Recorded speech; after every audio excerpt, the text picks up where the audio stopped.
Chapter 261. Bang!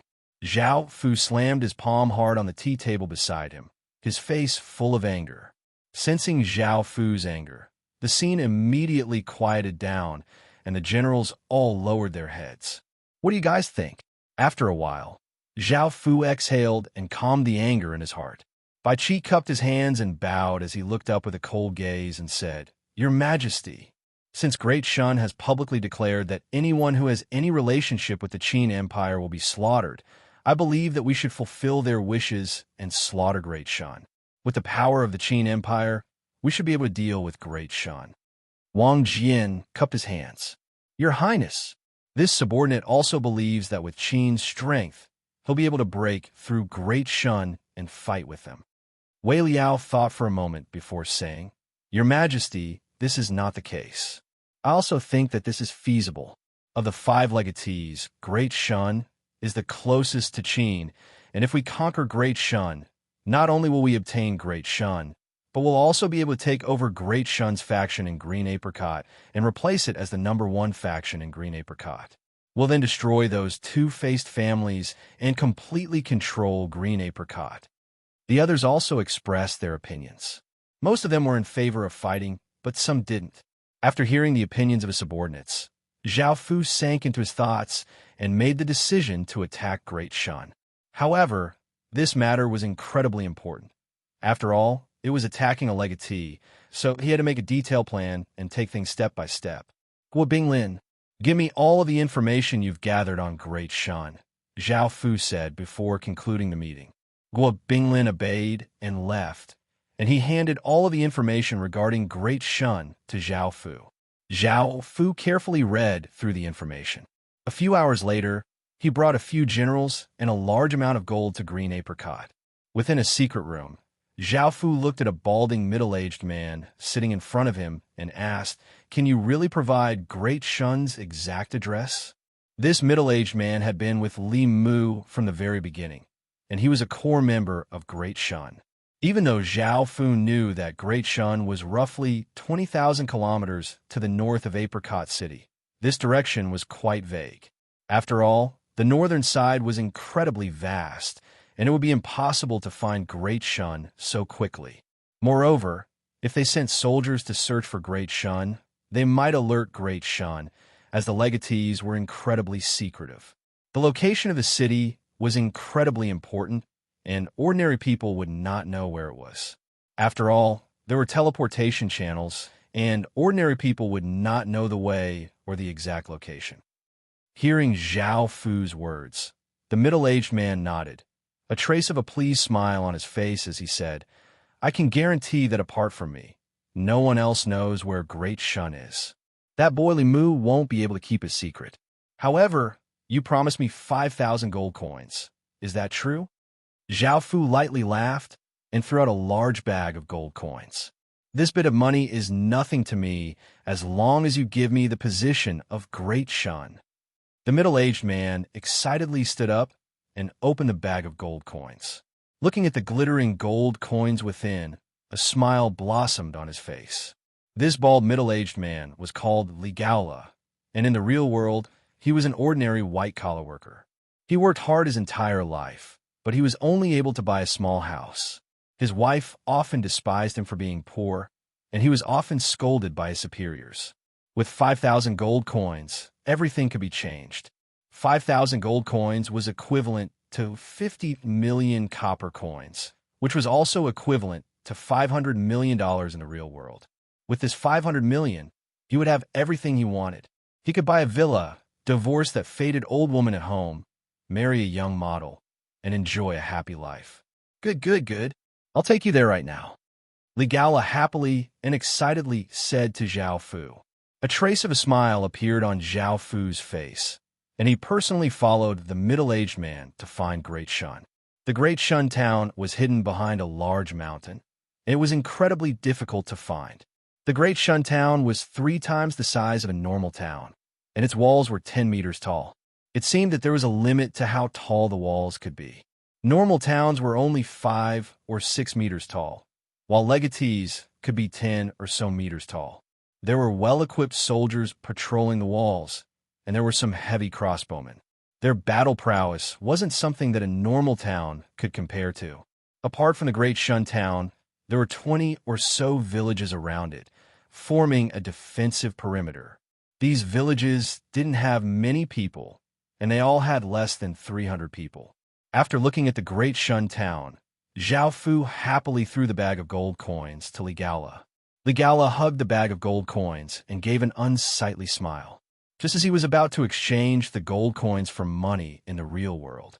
"Do you want to obtain more gold coins?" Zhao Fu suddenly asked Ligala. Hearing this, Ligala stared in surprise before a greedy look appeared in his eyes, and he nodded. Zhao Fu lightly laughed as he said, "Just wait for my news. Don't worry, there'll be plenty of benefits for you." Ligala understood and nodded before hugging the bag of gold coins and leaving. Zhao Fu started to carry out other plans. Soon, shocking news spread. The quest Stone Steals in the 4 main cities announced that anyone who killed a member of Great Shun's Great Shun Town would be rewarded with 1 gold coin. This news caused countless people to look shocked. Moreover, everyone found that the quest reward was a prompt reward. In other words, after completing the quest reward would automatically be sent to them through the system. What was even more shocking was that there were 80,000 gold coins in the quest reward bar. In other words, the quest reward could be completed 80,000 times. 1 gold coin could be exchanged for 100,000 real-world dollars, and killing a single person would be enough. After all, this wasn't the real world, and there were no restrictions or punishments for killing people here. Many people were used to seeing death here. A reward of 100,000 gold coins for killing a single person was quite high, and this made countless people feel quite tempted. Everyone felt quite curious as to which faction would be so rich to be able to take out 80,000 gold coins at once. 80,000 gold coins. Could it be a player? In the real world, that's 8 billion gold coins. Could it be that the system faction couldn't stand the sight of Great Shun and decided to use money to kill it? Otherwise, how could they take out so many gold coins? This news caused the 4 families who had betrayed Great Shun to feel quite regretful. They understood that Zhao Fu was going to act against Great Shun, but it was a pity that they had underestimated Zhao Fu's determination. What should we do now? The aristocratic families had worried looks on their faces as they gathered together to discuss. The Dong family's leader was a beautiful young woman, and she let out a long sigh. "AI, we underestimated the Great Ming Dynasty. If they really act against Great Shun, even if Great Shun doesn't die, they'll be heavily injured. Should we not rely on them?" Chapter 262.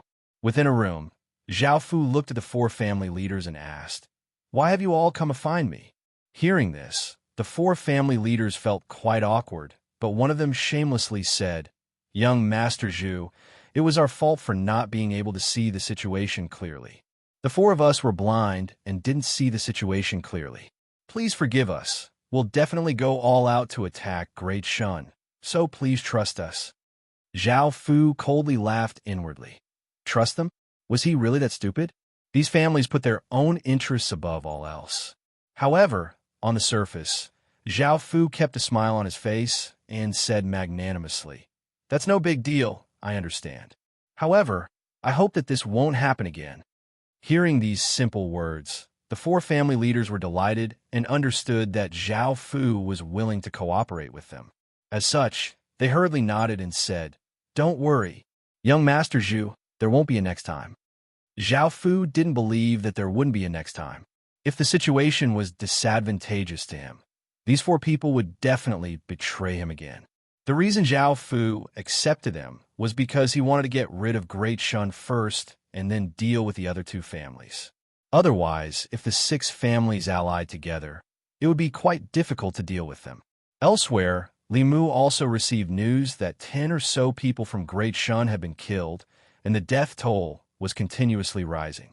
Li Mu immediately stopped all of his businesses and sent all of his people back to Great Shun. These greedy people would do anything for money. Even if Great Shun had great power, there were still people who couldn't resist the temptation.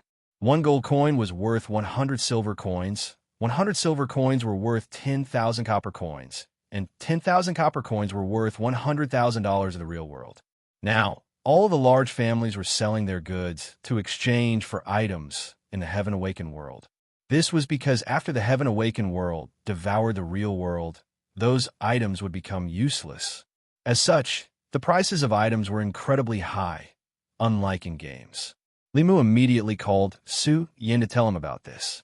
Su Yin frowned and said, "Why did you break the status quo? Great Shun isn't a match for that mysterious faction, and we should focus on quickly developing. Doing this will only harm Great Shun." Li Mu felt quite unconvinced as he said, "Great Shun is already the #1 faction in Green Apricot, and no one dares to casually make a move against Great Shun. That mysterious faction is just an outsider faction, and Great Shun's foundation is in Green Apricot. I don't think Great Shun will lose." Hearing this, Su Yin snorted coldly. "If I tell you that the mysterious force is Qin, would you still think so? Right now, there's only one choice, which is to abandon all resources and people and relocate the Great Shun town to another region." After speaking, Su Yin hung up the phone. To him, this chess piece was already useless. Qin. Li Mu was shocked, and a chill ran down his spine. A trace of fear arose in his heart. How could this force belong to Qin? Isn't Qin in East Green? He's so far away, but Su Yin wouldn't lie to him. Suddenly, only then did Li Mu realize that the phone had been hung up. He hurriedly called back, but it showed that no one answered, which made Li Mu's heart sink. Are we really going to give up on everything and relocate the Great Shun town to another region? This was equivalent to crippling Great Shun. A legacy village wasn't like an ordinary legacy village that could be relocated. Once a legacy village was relocated, its fate would decrease by 2/3, and its grade would drop by a grade. In other words, Great Shun's city creation stone would fall from gold grade to silver grade. Also, is Great Shun really going to give up on everything it's built up? Li Mu was really unwilling to give up. Li Mu immediately gathered all of his subordinates to discuss this matter. Li Gua, Lu Zhongmin, Red Lady, and Niu Jingxing were all Great Shun's generals, and Niu Jingxing was an SS grade general, while the other 3 were S grade generals. Niu Jingxing thought about it and advised, "Your Highness, I think we should give up on everything for now and move to other places to develop." Li Mu also wanted to relocate Great Shun. However, if Great Shun was relocated, it would be equivalent to crippling Great Shun. How could he do that? Perhaps Qin wasn't that powerful, and Green Apricot was his home ground. He might not necessarily lose. In the end, after thinking about all of this, Li Mu made up his mind and started to discuss how to deal with Qin.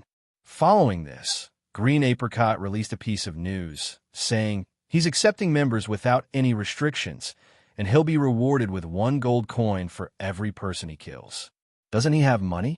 Let's see just how much money he has. Green Apricot had 6 million players, and Li Mu didn't believe that Qin had that much money. After hearing this, most people weren't stupid, and they knew that if they joined Great Shun, they would be used as meat shields. However, some people wanted to take advantage of the situation. After all, players wouldn't actually die, so 2 people would work together. One person would join Great Shun, while the other person would kill them. After all, the rewards were simply too tempting. As such, many people joined Great Shun, wanting to use this method to earn money. Just like that, the number of players joining Great Shun instantly increased by 100,000. This made Li Mu feel delighted. Before, he already had 80,000 people, 40,000 of whom were indigenous residents, and 40,000 players. Now that he's added another 100,000 people, he has 180,000 people in total. With 180,000 people, why would he be afraid of Qin? What's more, the number of players continuously increased. Half a day later, another 100,000 players had joined Great Shun. It could be seen just how greedy and insane these players were. Now, Great Shun had 280,000 players, and with these people, Li Mu felt that he wouldn't have to fear anyone. At the same time, the number of people joining Great Shun continuously increased. However, was this always going to be the case? Of course not. After all, some people found that the quest to kill Great Shun's members had an additional condition, which was that those who had joined Great Shun recently didn't count. This caused the countless players who had joined Great Shun to feel greatly disappointed, and they immediately chose to leave Great Shun. Even when Li Mu promised to give them preferential treatment, they refused.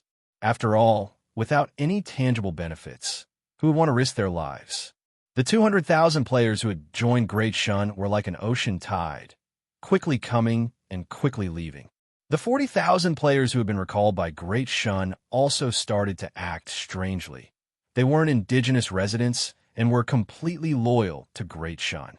Now that Great Shun was in a disadvantageous situation, they could only hole up in the Great Shun town and couldn't go anywhere else, as they could be killed at any moment. They could endure this for a while, but they couldn't allow this to continue. Players were snobbish, so they started to leave Great Shun. Li Mu had wanted to kill a few people to intimidate them, but he found that this wasn't effective against players. After all, they wouldn't actually die, and killing them would instead cause the players to retaliate. In the end, he could only watch as Great Shun's players continuously decreased. Chapter 263. After speaking, Zhao Fu threw over a few large bags filled with gold coins. The 10 or so people excitedly took the bags and looked at the gold coins inside before quickly nodding and agreeing to Zhao Fu's orders. These 10 or so people were all leaders of Great Shun's players. Players were unreliable, and there were no punishments for going back on their word. Perhaps only after the Heaven-awakened world devoured the real world and their lives were truly in danger would they become loyal. Li Mu didn't trust players too much, so he only arranged for a few leaders. The core members of his faction were still indigenous residents, or he personally controlled them. He wouldn't give any power to players. Time gradually passed, and soon it was the third day. Great Shun's situation was quite bleak, and almost everyone hid within the Great Shun town. This was because the reward for killing Great Shun's members had been increased to 2 gold coins per person, making people even crazier. Great Shun's 40,000 players had been forced to retreat, and only 7,000 remained. 2,000 of them were completely loyal to Great Shun, while the other 5,000 were people that Zhao Fu had bribed. This was all because of the 10 or so leaders who had incited others to betray Great Shun. This made Li Mu feel quite pleased that so many players were willing to follow him. Zhao Fu felt that it was time to act, and he had Qin's soldiers enter green apricot in batches. This had to be covered up, or else if so many soldiers entered green apricot, they might attract the attention of the system main cities. This is for you. Zhao Fu took out a small bottle of medicine and a bag of money and handed them to Li Gaola. Li Gaola held the bag of money in one hand and the bottle of medicine in the other, looking quite hesitant. He felt quite conflicted about Zhao Fu telling him to poison Li Mu. He understood that Li Mu had some power in the real world, and revealing Great Shun's location was already a big risk. Now that he wanted to poison him, he had completely offended him, and Li Mu definitely wouldn't let him off. Seeing this, Zhao Fu understood what Li Mu was thinking, and he calmly smiled as he said, "After this is done, I'll give you 10,000 gold coins. I'll give you 10,000 gold coins." This caused all of the hesitation on Li Gaola's face to disappear. 10,000 gold coins was 1 billion gold coins, and with this money, he could escape from Great Shun, and Li Mu wouldn't be able to do anything to him. Li Gaola smiled and nodded as he agreed. Night. It was pitch black all around, and there were a few stars twinkling in the sky. There was also a crescent moon that gave off a faint moonlight, and it seemed as if some ferocious beast had appeared in the forest. It gave off a powerful aura, causing all of the surrounding insects to stop chirping, and it was terrifyingly quiet. Zhao Fu and his 40,000 soldiers killed some of Great Shun's sentries and came to a few kilometers away from the Great Shun town. They first had to deal with the villages around the Great Shun town. These villages were a few kilometers away from the Great Shun town, but with them blocking his way, Zhao Fu couldn't go around them. As such, he could only choose to break through. This time, Zhao Fu had made all the necessary preparations and had brought over 3,000 assassins. It was around 10 p.m., and most of the villagers were asleep. Just like in ancient times, there were not many activities to pass the time at night, so they only rested after sunset. Zhao Fu ordered the 3,000 assassins to sneak into these villages and kidnap those who they could and kill those who they couldn't. Zhao Fu left a portion of his soldiers here in case they were attacked by these villages when they attacked the Great Shun town. They stealthily advanced until they were close to the Great Shun town. Zhao Fu wasn't in a hurry to act, and he instead waited for an opportunity. Within the Great Shun town, Li Gaola and a few others carried a few plates of food to Li Mu's residence. In actuality, these legatees had made preparations to prevent assassinations, and this was especially so for the Lord's food. Li Gaola had killed the people who had delivered the food, or else he wouldn't have found an opportunity to poison the food. Because the indigenous residents were loyal to Li Mu, they couldn't find other indigenous residents to deliver the food, and they could only deliver the food themselves. Normally, some people would have noticed this, but because of the current situation, everyone's attention was focused on how to deal with the current situation, so no one noticed Li Gaola. Moreover, Li Gaola was one of Li Mu's old subordinates, so he trusted him quite a bit. As such, they were able to successfully deliver the food to Li Mu's room.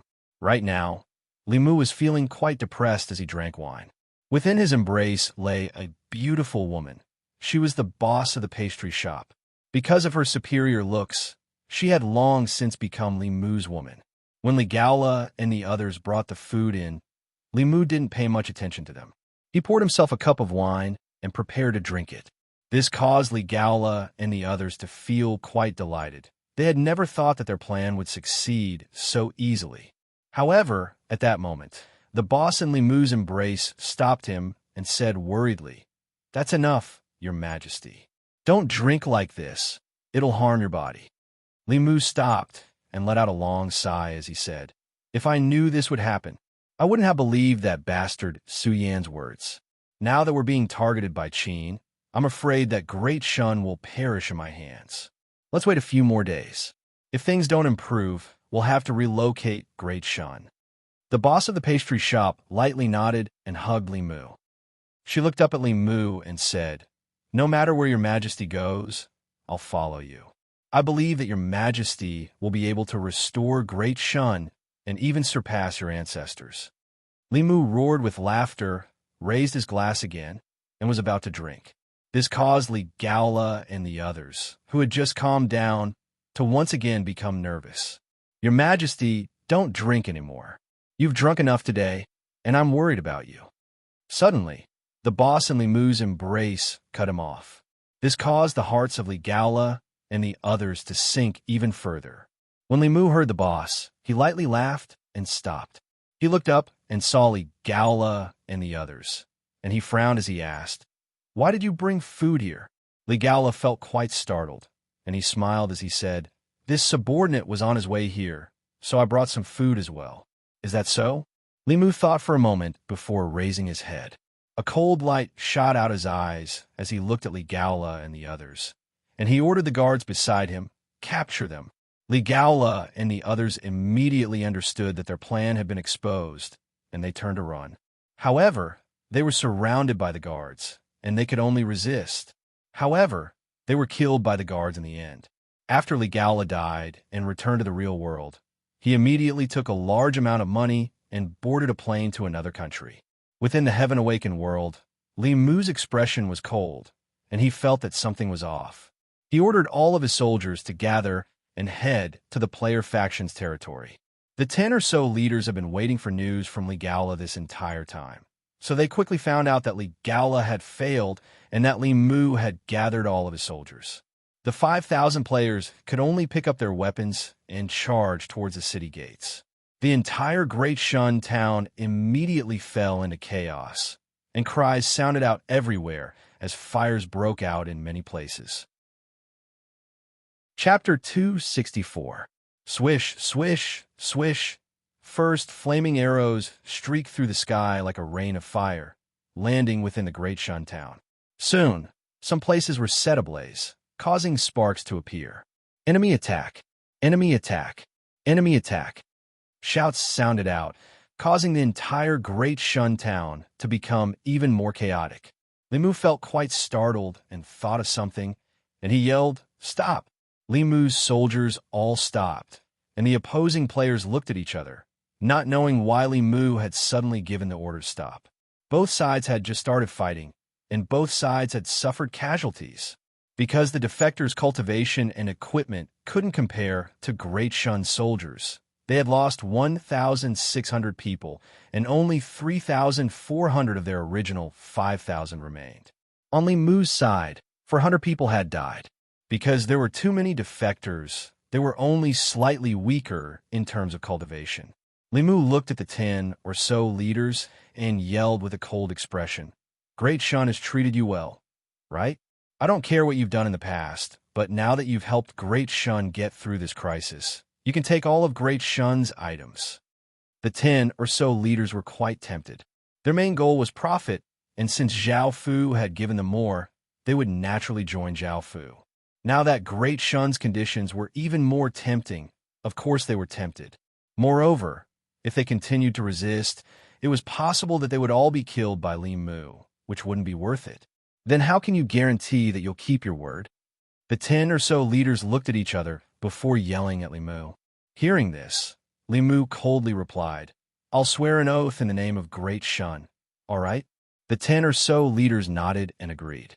The oaths made by Great Shun's factions couldn't be compared to those made by ordinary people.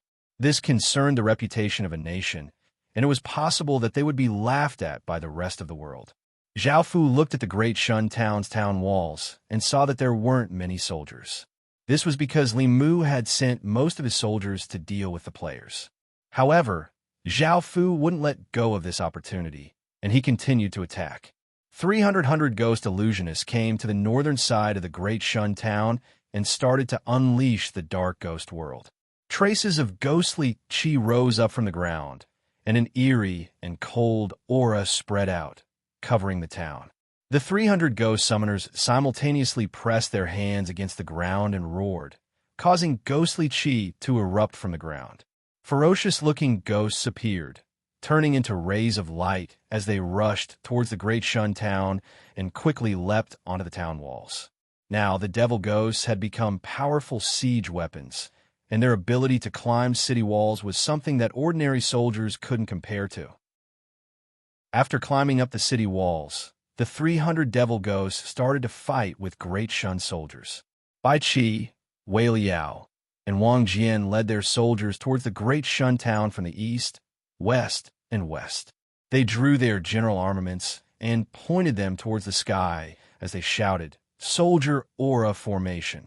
Boom, boom, boom. 3 massive explosions sounded out as a blood-red, black, and green pillar of light shot into the sky, giving off a massive aura that shook the surrounding hundreds of kilometers. From a distance, the 3 pillars of light gave off a shocking aura as they stood between the heavens and the earth, giving off a brilliant blood-red, black, and green light. Wherever the clouds gathered, the sky would become a vast expanse of white, looking incredibly eye-catching in the darkness of the night. It was as if a layer of white had been added to a pitch-black curtain of darkness. The 7 Murders Star, Voracious Wolf Star, and Army Destroyer Star gathered together, giving off a terrifying aura that caused all creatures in the surrounding 100 kilometers to run for their lives. The City Lords of Green Apricot's 4-system main cities also sensed the ripples here, and they looked over. The sky above the Great Shun town gave off a white light, making it seem as if it was daytime. All of the soldiers charging towards the Great Shun town gave off different colored auras. These auras quickly gathered towards Bai Qi, Wei Liao, and Wei Liao, forming 3 different colored cocoons above them. Screech! An ear-piercing screech could be heard as a blood-colored eagle emitting a boundless killing aura broke out of the blood cocoon and charged out. It had a pair of huge wings, steel-like claws, and a pair of sharp eyes that seemed to be able to see through everything. Roar! A massive roar suddenly sounded out, causing countless leaves to fall as a black tiger, giving off a terrifying, conquering aura broke out of the black cocoon. Its massive and mighty body, sharp claws, and ferocious aura seemed to be able to shake the surroundings. Roar! A howl tore through the clouds as a green wolf giving off a strange aura broke out of the green cocoon and leapt out. It raised its head to the sky and howled. Its massive, supple body and sharp fangs gave off an aura that could cause people's hearts to tremble in fear. Just as Li Mu gave out orders for the soldiers to go and defend the town, he suddenly saw these three beasts. Sensing their auras, he was greatly shocked. It really is Qin. By now, Li Mu was completely certain that this was Qin. After all, the voracious wolf star's 7 murders army destroyer star had appeared before, and only Qin possessed them. When he thought of that, Li Mu felt incredibly bitter. The three massive beasts appeared in the east, south, and west of Great Shun, and as soon as they appeared, they charged towards Great Shun. Their massive bodies slammed into Great Shun's town walls, causing the ground to tremble. At the center of Great Shun's town hall, a golden cube gave off a dirt-yellow energy and attached itself to the town walls, defending against the three beasts' attacks. However, the three beasts were simply too powerful, and some cracks still appeared on the town walls. The three beasts quickly retreated, and their ferocious auras once again slammed into the town walls. If they slammed into the town walls, it was possible that the town walls would collapse. Li Mu understood that he couldn't continue like this, and he seemed to have made an important decision. He raised his sword high into the air and roared, "I, Great Shun's son of heaven!" Boom! A shocking explosion sounded out as a massive dirt-yellow light shot into the sky, dyeing the entire sky a dirt-yellow color. Roar! A massive dragon's roar sounded out, shaking the surroundings as a 100-meter-long dragon that gave off a dirt-yellow light appeared in the sky.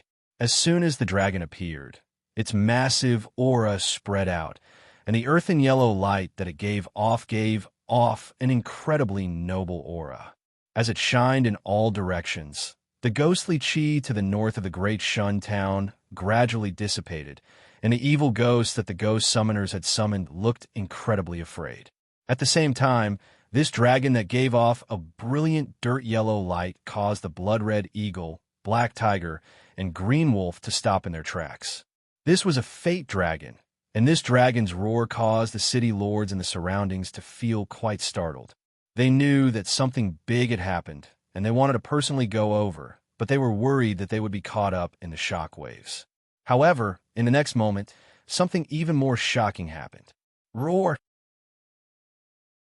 Chapter 265.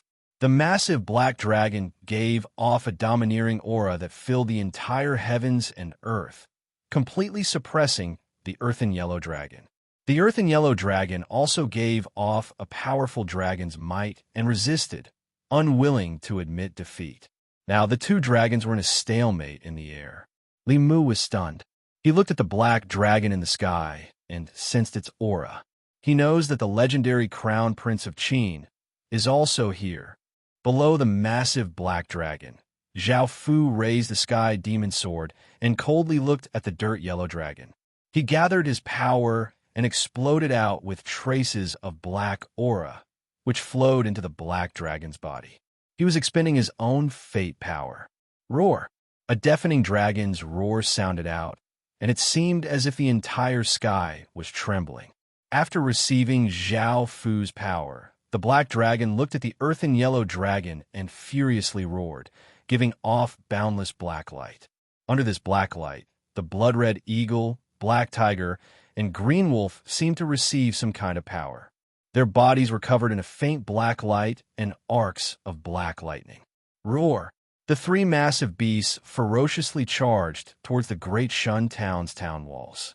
Li Mu was given a big fright, and he tried to use his fate dragon to defend, but it was completely suppressed by the black dragon. Boom! The three massive beasts smashed into the town walls with immense power, causing terrifying cracks to appear on the town walls. The Great Shun town's city heart continuously trembled. Boom! Another massive explosion sounded out as the three massive beasts once again crashed into the Great Shun town. The Great Shun town's city heart howled as 3 of the town walls collapsed, and the 3 massive beasts rushed into the Great Shun town, wreaking havoc. Qin's soldiers followed behind the 3 massive beasts, flooding into the Great Shun town and starting a massacre. Great Shun's soldiers rushed up and desperately resisted, But in front of the three massive beasts and Qin City soldiers, they were incredibly weak. Seeing this scene, the 3,000 or so players who had surrendered, including the 2,000 players who were loyal to Li Mu, were shaken. They understood that Great Shun's situation was hopeless, so they quickly ran for their lives. It was a pity that they had chosen the wrong direction. They had chosen the north, where the three beasts did not exist. That direction seemed safe, as there were no giant beasts or soldiers. However, the dark ghost world had been set up, and the players were eager to escape, so they all stepped into the area filled with ghost chi. Immediately, it was as if they had arrived in another world. Everything in this world was grayish-white, and there was a gloomy, ghostly moon in the sky. The terrifying howls of evil spirits echoed throughout the surroundings. The players were so scared that they ran for their lives, but they were never able to escape. Li Mu looked at the three beasts with a ruthless look on his face. He raised his sword high and swung it down, breaking free from the black dragon's suppression. With a roar, he flew down from the sky and attacked the three beasts. The divine dragon was 100 meters long, while the three giant beasts were only a dozen meters long. There was a difference in size. At that moment, the dirt yellow dragon opened its mouth and ferociously bit towards the black tiger, forcing Army Destroyer back. It then swept its tail, sending out a massive gale that contained immense destructive power, forcing the greedy wolf back. It then flew into the sky and grabbed towards the blood-red eagle with its claws, forcing the blood-red eagle to dodge. The Seven Murders Star, Voracious Wolf Star, and Army Destroyer Star were blocked by the earthen yellow dragon. However, the three beasts weren't weak either. They roared and worked together to fight the earthen yellow dragon. The dirt yellow dragon opened its mouth and bit towards the Voracious Wolf Star's throat. The Voracious Wolf Star leapt back, dodging this bite. At that moment, the black tiger grasped this opportunity and leapt up, opening its mouth towards the dirt yellow dragon's abdomen. The dirt yellow dragon furiously roared and swung its tail, sending the tiger flying. Screech! The blood-red eagle in the sky dove down, its sharp claws grabbing onto the dirt yellow dragon's body, giving it a powerful blow. At that moment, the dirt yellow dragon twisted its head and used its two horns to send the blood-red eagle flying. However, in the next moment, the Voracious Wolf Star once again attacked. The battle was incredibly destructive, and massive explosions sounded out and wild gales swept out. Almost all of the surrounding buildings collapsed, turning them into ruins. However, because of the dirt yellow dragon, Great Shun's collapse slowed down. Suddenly, a massive black dragon rushed into the battle and bit down on the dirt yellow dragon. It then swung the dirt yellow dragon into the sky, looking incredibly domineering and ferocious. The black dragon was twice as big as the dirt yellow dragon, and its body was more corporeal. It looked incredibly savage, and the aura it gave off was even more terrifying, causing the Seven Murders Star, Voracious Wolf Star, and Army Destroyer Star to feel a trace of fear. A black-cloaked figure appeared in front of Li Mu. Li Mu's expression became serious as he looked at the cloaked figure in front of him. He knew who this person was. Apart from Emperor Qin, who else could it be? Can you spare Great Shun? I'll give all of Great Shun's people and resources to you, and I swear that I'll never become enemies with Emperor Qin in the future. Since things had come to this, Li Mu didn't want Great Shun to be destroyed in his hands. As such, he spoke to Zhao Fu with a tone of surrender. Zhao Fu lightly laughed. What do you think? Now that things had come to this, how could Zhao Fu spare Great Shun? Zhao Fu wanted all of Great Shun's people, resources, and even Great Shun's legacy.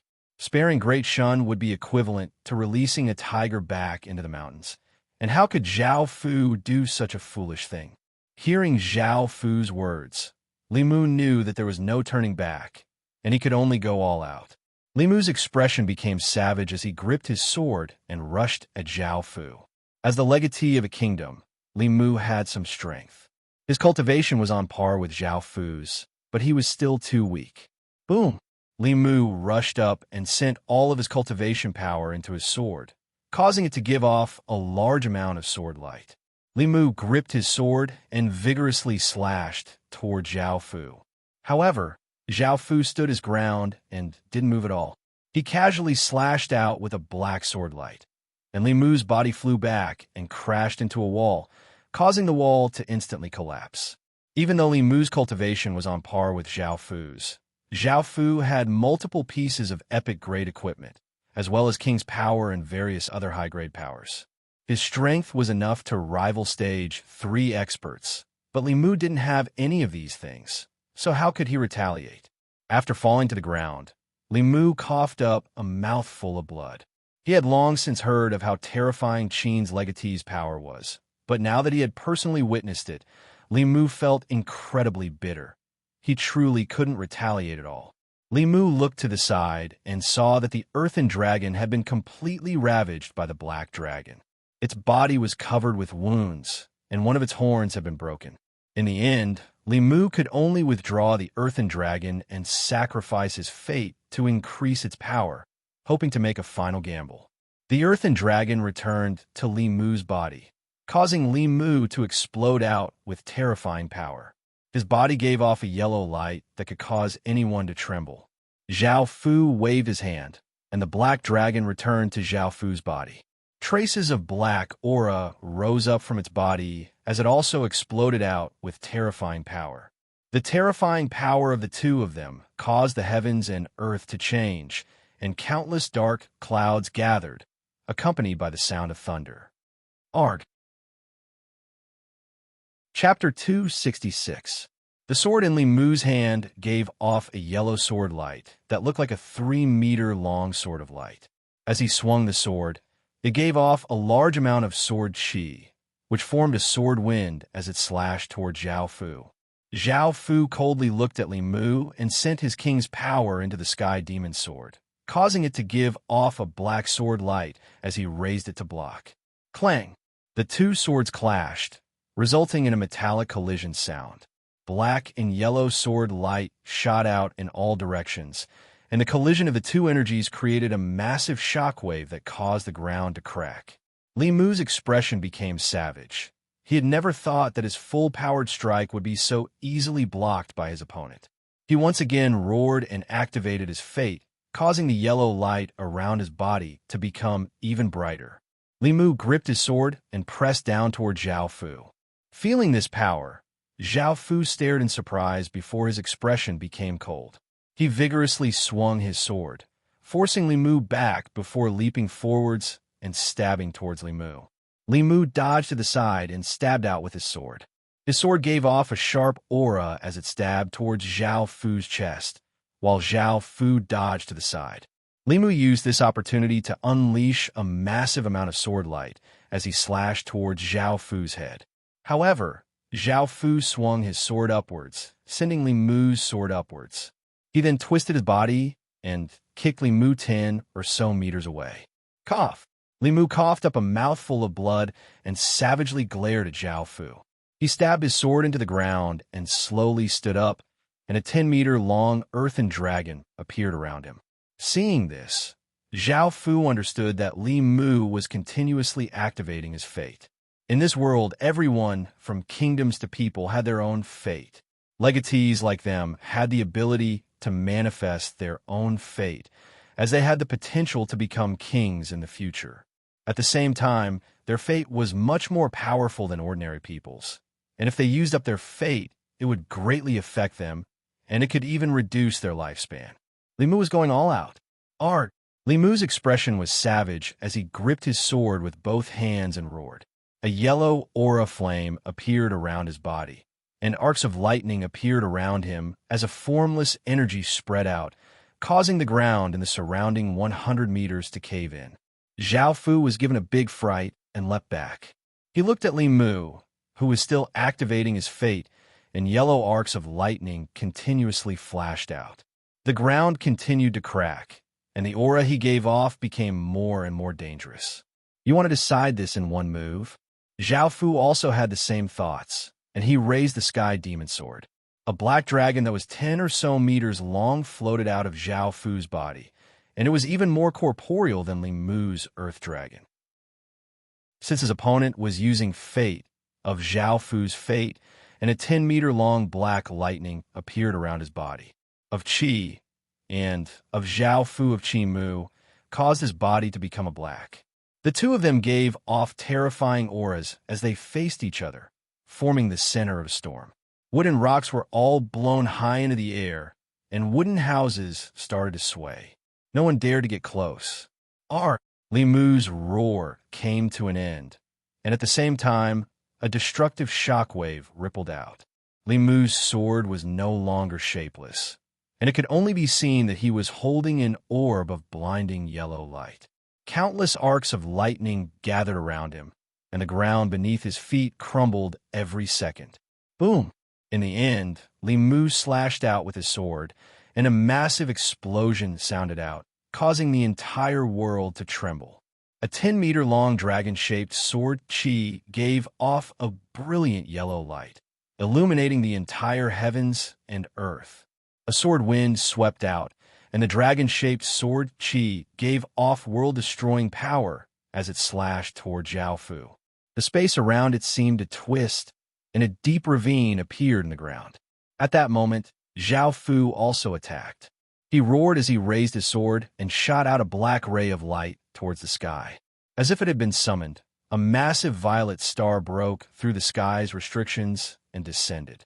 The violet star gave off a dazzling light, and it was extremely conspicuous in the dark night. A wisp of violet Qi descended from the star and merged into Zhao Fu's sword. The sword in Zhao Fu's hand gave off a black and violet light, and a powerful and noble aura spread out. At that moment, the massive dragon-shaped sword Qi arrived in front of Zhao Fu with a destructive aura. At this moment of life and death, Zhao Fu's lips curled up into a smile. He waved the sword in his hand, and a simple arc of light flashed by. The massive dragon-shaped sword Qi was split into two and dissipated between heaven and earth. Li Mu was stunned. He didn't think that the earth-shattering sword Qi would be turned into nothingness by Zhao Fu with such a simple sword strike. Suddenly, Li Mu felt a pain in his chest. He looked down and didn't know when, but there was a long wound on his chest. Fresh blood flowed out of the wound, and Li Mu fell to the ground. Zhao Fu had a smile on his face. The reason why he had been able to deal with Li Mu so easily was because his fate had acknowledged him as the true son of heaven. Li Mu was just a fake son of heaven. Zhao Fu walked over with his sword in hand and found that Li Mu was covered with blood and was on his last breath. His eyes were filled with pleading as he looked at Zhao Fu. This caused Zhao Fu to pause because Zhao Fu understood what Li Mu meant. Li Mu was pleading with him to spare Great Shun. This made Zhao Fu feel a bit hesitant, but after thinking about it, if their positions were reversed, would Li Mu spare Qin? When he thought of that, Zhao Fu's gaze became cold, and he raised his sword. Li Mu also understood, and his pleading eyes became hateful as he stared at Zhao Fu. It was as if he wouldn't spare Zhao Fu even if he turned into a ghost. Fu! Zhao Fu's sword descended, killing Li Mu. Everyone in the Great Shun town received this system announcement and felt incredibly sorrowful. Great Shun had fallen. Your Majesty! A cry sounded out as a heroic-looking female, general dressed in red armor, and holding a red-tasseled spear rushed over. She was most likely one of Great Shun's historical generals, and she was called Red Lady. Red Lady rushed over and looked at the dead Li Mu on the ground. Her eyes became bloodshot as she hatefully looked at Zhao Fu, who was next to Li Mu's corpse. I'm going to kill you. Red Lady roared as she gripped her spear and rushed at Zhao Fu. Zhao Fu coldly looked at the female general in front of him and casually waved his hand. A sharp arc of light flashed out, and blood spurted out as a head flew into the air. Red Lady's headless corpse powerlessly fell to the ground. These historical generals were 100% loyal to their masters, so it was impossible to subdue them. As such, Zhao Fu could only choose to kill them. Originally, Qin had completely suppressed Great Shun, and with Li Mu's death, nothing unexpected would happen. In this battle, Zhao Fu had suffered heavy losses. Nearly 3,000 people had died and 15,000 people had been injured. All of Great Shun's soldiers and generals had died, and because Great Shun was a legatee, the residents were all incredibly loyal.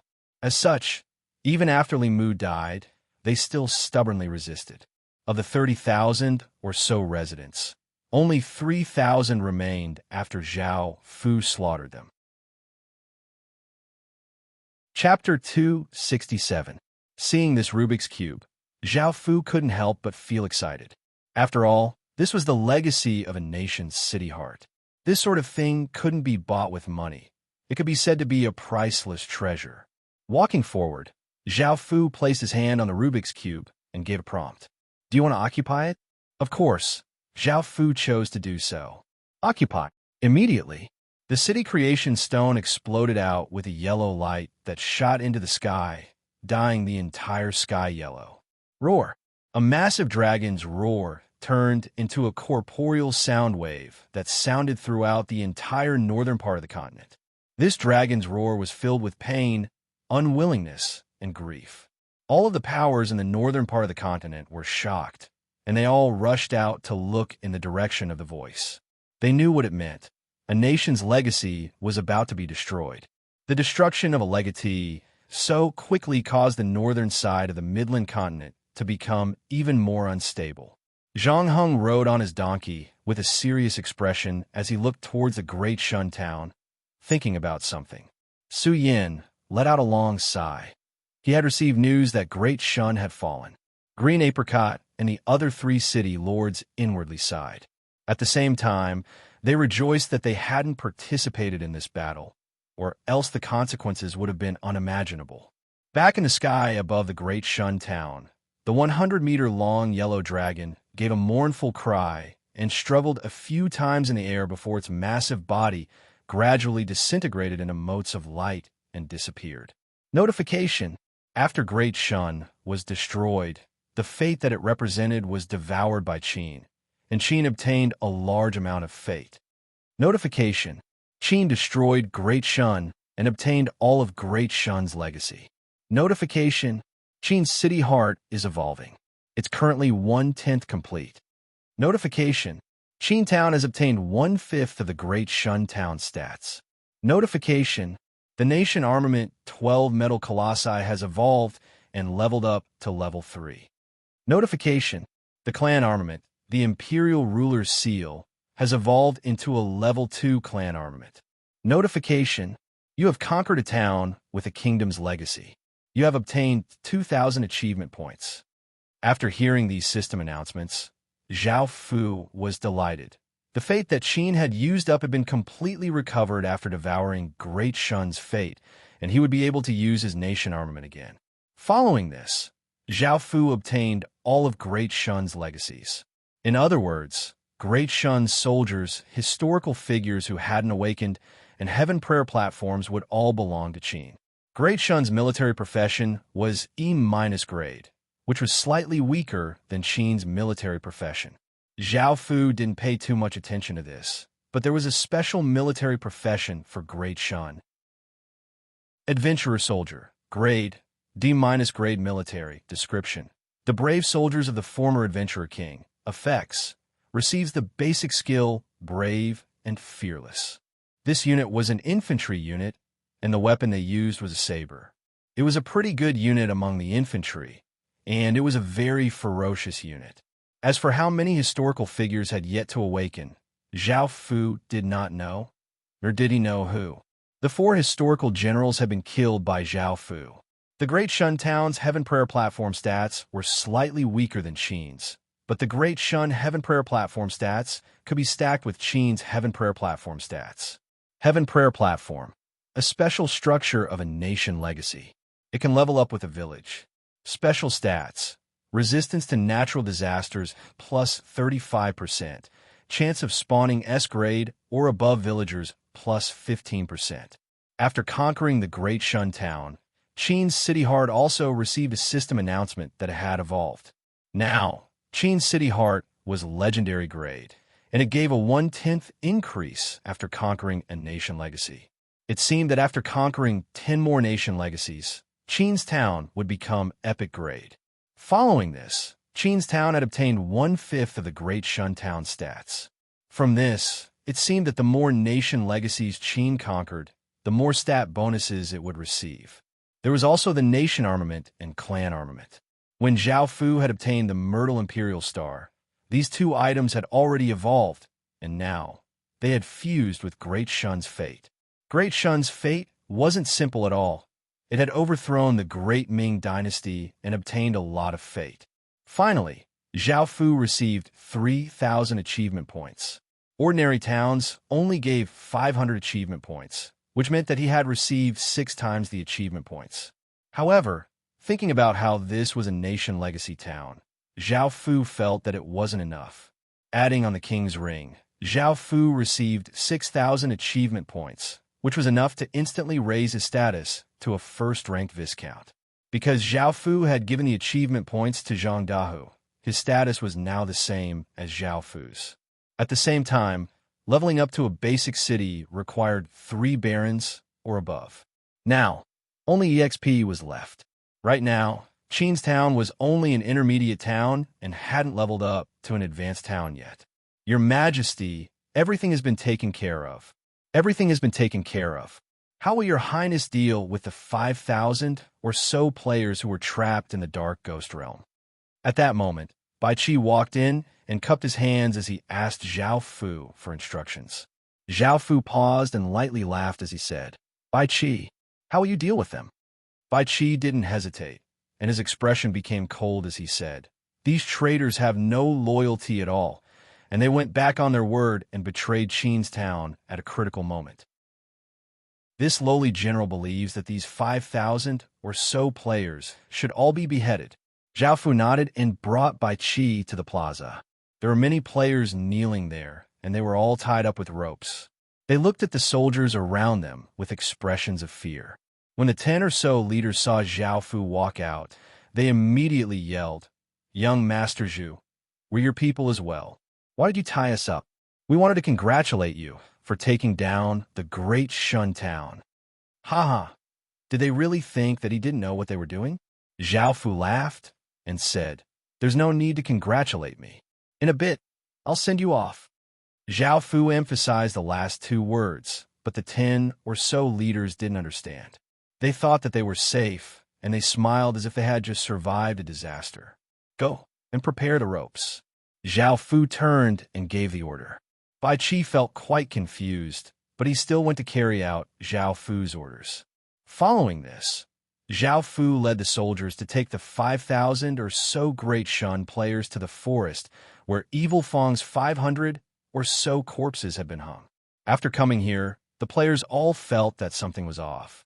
The 10 or so leaders smiled stiffly as they said, "Young Master Zhu, didn't you want us to leave?"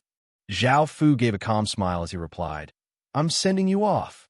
The soldiers obeyed Zhao Fu's orders and pushed the players to the trees. They then tied ropes around their necks, and no matter how stupid the players were, they understood what was going on. They first cried and begged, but they soon started cursing and swearing.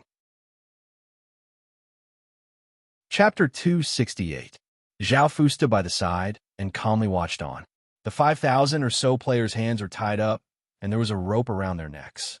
Their bodies were suspended in the air, and their faces were red as they coughed and choked as their legs flailed about. Soon, the 5,000 or so players stopped struggling and were all hung to death. The forest fell silent, and the atmosphere became quite strange. Bai Qi watched from the side and saw that Zhao Fu's expression was completely calm as he stood in front of the 5,000 or so players. Bai Qi couldn't help but feel that he didn't understand Zhao Fu at all. Collect the corpses with high grades and hang the useless corpses on the mountain. Also, hang Li Mu's corpse at the very front. That's what they did to Qin and said that they would exterminate Qin's entire family. After saying this, Zhao Fu lightly laughed. Yes, Bai Qi cautiously obeyed and ordered his people to hang the corpses on the trees. In total, 50,000 corpses filled the entire mountain, and the entire forest seemed to have lost all of its vitality. It gave off an eerie and cold aura, and none of the insects, birds, or beasts dared to stay in this place filled with deathly aura. The corpses hung on the trees all had pained expressions on their faces. This was especially so for the 5,000 or so players who had been hung to death. Their tongues were hanging out, and their eyes were rolled back, making them look incredibly terrifying. Adding on the eerie mountain, this place looked like a mountain of corpses, and faint howls could be heard, making it seem as if this was hell on earth. The next day, the sky was a deep blue without a single cloud, and it seemed that the sun was about to rise over the mountain. Arg! Arg! Arg! Cries of terror sounded out as dozens of players who had just left the system main cities saw corpses strewn across the mountain ridge. The scene of 50,000 or so corpses caused even players who had seen a lot of things to cry out in fear. This matter immediately spread, and countless players were shocked. Some even went over to take a look, and they found that the corpse at the very front was Limu's. The number one faction in Green Apricot, Great Shun, had been slaughtered in a single night. How could they not be shocked? Even though the four-system main city factions knew what had happened last night, they had never thought that it would be so bloody. This news quickly spread into the real world, and countless factions were greatly shocked. They understood that Great Shun had been destroyed last night, but what made them even more terrified was that the faction that had destroyed Great Shun was Qin. Before, the power that Qin had shown was just the power of some inheritance. No one had seen how strong Qin's military power was. Now, he had finally seen it for himself. However, not only was Qin baring his fangs, but he had also opened his mouth and swallowed the legacy of a nation. It's also rumored that Qin is an East Green. Green Apricot is a few regions away from him. Could it be that Qin can already fight across regions? This incident caused panic throughout the entire northern region of the continent. As for the Qin Resistance Alliance, after hearing that Great Shun had been destroyed, they immediately disbanded. They understood what Qin was trying to do by conquering Great Shun. By now, the remaining three factions felt incredibly regretful. They were worried that Qin would make a move against them, so they immediately sent people to the Ing family to express goodwill and apologize, promising that they wouldn't become enemies with Qin.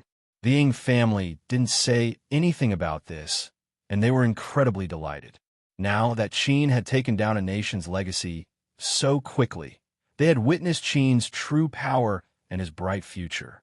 At the same time, news of what had happened outside of Apricot City spread, and many people who liked Great Qin started to feel disgusted. They felt that Great Qin was simply too cruel and merciless. It had slaughtered 50,000 or so people, and the 5,000 or so players had been hanged to death, which made their hair stand on end. In the real world, 10 or so people dying would be enough to shake a nation, let alone 50,000 or so people. They felt that Qin's methods were simply too cruel and bloody. Before, Qin had been the most glorious figure in the world, and he had shocked many countries. They felt that he was domineering, and they were proud to be Chinese. However, after seeing how cruel and merciless Qin was, they started to hate Qin. Some experts started to criticize Qin, and some media outlets started to report this matter. They added fuel to the fire, saying that they wanted to uphold justice for Great Shun. Some ignorant people started to criticize Qin, and more people criticized and cursed at Great Shun. However, not a single faction dared to make a single sound, and they were as silent as a lake. They knew that if they dared to make a sound and offend Qin, they would suffer the same fate as Great Shun. This matter would be recorded in the history books of later generations. Qin Wangfu, cruel, merciless, and bloodthirsty. He slaughtered 50,000 people in Great Shun and hung 5,000 or so players to death, causing the entire world to be enraged. Within a certain room, Limu lay on a bed with a wooden expression on his face. Great Shun had been destroyed by him, and his status as the next family leader had been taken away by a few of his family's elders. Now, his status had plummeted, and he had become a sinner in his family. If it wasn't for the fact that he still had a trace of Emperor's fate on him, he would have long since been killed by his family's people. Qin. Thinking of Qin, Limu's expression became savage as he roared. He hated Qin to the core, and even though Great Shun's legacy was gone, as long as he didn't die, he still had a chance. As long as he had that chance, he would be able to rise again. Right now, Limu only had a single thought, which was to destroy Qin and slaughter all of Qin's people. After returning to the heaven-awakened world, Zhao Fu didn't know about any of this. Even if he did, he would just laugh in disdain. After hanging so many players to death, Zhao Fu and the other four families had wanted to destroy the Xia family and Yu family, who had sided with Great Shan. These two families were relatively weak, and their villages were advanced villages. They had 6,000 indigenous residents and 8,000 players, which amounted to 14,000 people in total. To Qin, 14,000 people would be incredibly easy to deal with. After all, Qin now had 37,000 soldiers in Green Apricot. Even though the Xia family and Yu family had a combined population of 28,000 people, they could deal with them one by one. They would first destroy the Xia family, then the Yu family. At the same time, it was time for the other four families to express their stance. Zhao Fu wanted each family to send out 5,000 soldiers, which put the four families in a difficult position. After all, 5,000 soldiers was 90% of their forces. Of course, the four families weren't willing to send out so many soldiers at once. However, the powerful Great Shan had just been destroyed. How could they win? Looking at Zhao Fu and his powerful soldiers, if they didn't agree, they might become Zhao Fu's next target. As such, they could only bitterly agree. Chapter 269. This place had become a ruined village, and the fences had been destroyed.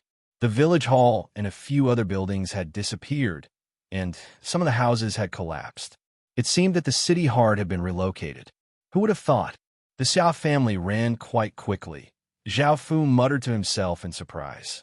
The commotion from attacking the Great Shun town was simply too great. As people from large families, they had some legacies, so it was impossible for them not to know what had happened in Great Shun. When they heard the cry in the distance, the Xia family and Yu family's faces became pale, and they understood that it was the Great Ming dynasty that had destroyed Great Shun. When they thought about how they had betrayed Zhao Fu, and given how weak their families were, they knew that they would be the next to be destroyed by Zhao Fu. As such, they decided to relocate their villages overnight. Although they would have to pay a price to relocate their villages, it wouldn't be as great as relocating their legacies. This time, Zhao Fu had come up empty-handed. However, he had made unexpected gains. There were still roughly 5,000 people and a large amount of resources left. However, there wasn't much time, and it was impossible for the Xia family and Yu family to take away so many people. If they did, it was possible that Zhao Fu would catch up to them, and they would be completely annihilated. As such, they could only take away some people with high grades and important resources. The Xia family and Yu family had wanted to let those people run away or burn them. Even if they destroyed them, they didn't want to leave anything for Zhao Fu. However, after thinking about it, apart from their villages, they also had many shops in main cities, which could provide them with many benefits. They had developed in Green Apricot for so long, and they couldn't bear to give up on everything. Moreover, they didn't have the ability to go to other regions, so they could only hide in a hidden place and didn't even dare to go to main cities. Now that Green Apricot was under Zhao Fu's control, go to a main city would be equivalent to committing suicide. Finally, thinking about the resources and people they couldn't take away, they decided to make a deal with Zhao Fu. When Zhao Fu brought 50,000 soldiers to the Xia family's village, he found that the Xia family's people were already waiting for him. At that moment, a young man walked out from the crowd and nervously yelled, "Everyone, please don't attack. I have something to discuss with young Master Zhu, a disciple of my Xia family who has stayed here." Hearing this, Zhao Fu felt a bit confused and ordered people to bring the young man to him. The young man was brought in front of Zhao Fu. Looking at the black-cloaked Zhao Fu, he gave him a friendly smile and said, "Young Master Zhu, first of all, on behalf of the Xia family, I would like to apologize to you. We don't expect you to forgive us, but you must believe that we have our own difficulties. Moreover, we feel deeply regretful and apologetic, so we've given all of our people and resources to young Master Zhu. We hope that you can forgive us." Zhao Fu understood the Xia clan's intentions. No wonder there were still so many people waiting for their arrival. Accepting this, Zhao Fu would not be able to attack the Xia clan. However, now that he thought about it, it was unlikely that he would be able to catch up with the Xia clan who had escaped. It was not bad to gain 5,000 people without any losses. Now that the Xia clan had gone through this, they were on the verge of death and had been reduced to an ordinary force. They were no longer a threat. Zhao Fu thought for a moment before nodding and saying, "I can accept your Xia clan's apology, but this is your last chance." The young man let out a sigh of relief. The matter had finally been resolved. He patted his chest and promised, "Young Master Zhu, don't worry. There won't be a next time." Zhao Fu did not feel anything. Right now, he did not trust anyone. If he had the chance, he would still destroy the Xia clan. The four clans were quite disappointed. They had thought that they would obtain all sorts of benefits from bringing a large number of soldiers to divide up the Xia clan, but they had not obtained anything at all. After receiving these 5,000 people, Zhao Fu brought some people to the Yu clan, and the situation was the same. They did not suffer any losses and obtained another 5,000 people, making them 10,000 in total. As for the resources, Zhao Fu generously distributed them to the four clans. He then casually said, "The Xia and Yu clans are quite smart and know to pay the price for their mistakes." These words caused the expressions of the four people, who had just received a large amount of resources, to freeze. They had also betrayed Zhao Fu. The scene immediately fell silent. Zhao Fu didn't say anything, and neither did the four of them. The atmosphere became quite awkward. The Li family's family leader felt quite troubled, and in the end, he sighed and said, "The Li family is willing to pay the price for our previous actions. We will give 1,000 people to young Master Zhu, and we hope that young Master Zhu can accept our apology." After the Li family's family leader expressed his stance, the three other family leaders could only express their willingness to give 1,000 people as the price for their betrayal. Zhao Fu couldn't make a move against the four clans right now, but extorting 4,000 people wasn't bad either. As such, he gave the four clans some benefits and expressed that they would receive some benefits in the system main cities in the future. Right now, apart from the system factions, only the four clans had the ability to resist. Everyone else had no power at all, so Green Apricot was now in Qin's bag. Zhao Fu took the 3,000 people he had obtained from conquering Great Shun, the 10,000 people from the Xia and Yu families, and the 4,000 people from the four clans, for a total of 17,000 people, and he returned to the Great Shun town. Zhao Fu went to the Great Shun town hall. Because Great Shun's nation legacy and fate had been devoured by Qin, the Great Shun town's legacy stone was only a special stone. If Zhao Fu chose to relocate it, its grade wouldn't drop. Because this place's location had definitely been exposed, Zhao Fu wouldn't leave too many soldiers in Green Apricot. After all, Green Apricot didn't have much power to stop Qin, so he had to relocate the Great Shun town. Zhao Fu placed his hand on the floating cube and chose to relocate it. System announcement. You have obtained 160,000 EXP. System announcement. Your intermediate town has leveled up to an advanced town. System announcement. A historical figure slumbering within Qin's legacy has awakened. Suddenly, when he heard this system announcement, Zhao Fu was delighted. He first sent Qin's soldiers and the residents back to Qin City in batches, and Zhao Fu immediately went to check on the leveled-up Qin town. Village name, Qin Town, Legendary. Level, Advanced Village Area. 300 square kilometers village territory. 6,180 square kilometers popular support. 85 special stats. Territory crop output plus 100%. Territory crop growth time minus 100%. Population limit plus 70%. Resident stats randomly plus 6. Soldier stats plus 7%. Population attraction plus 80%. High-grade attraction plus 80%. Subsidiary village limit 282. Chapter 270. The town stats were the same as before, so Zhao Fu didn't say much.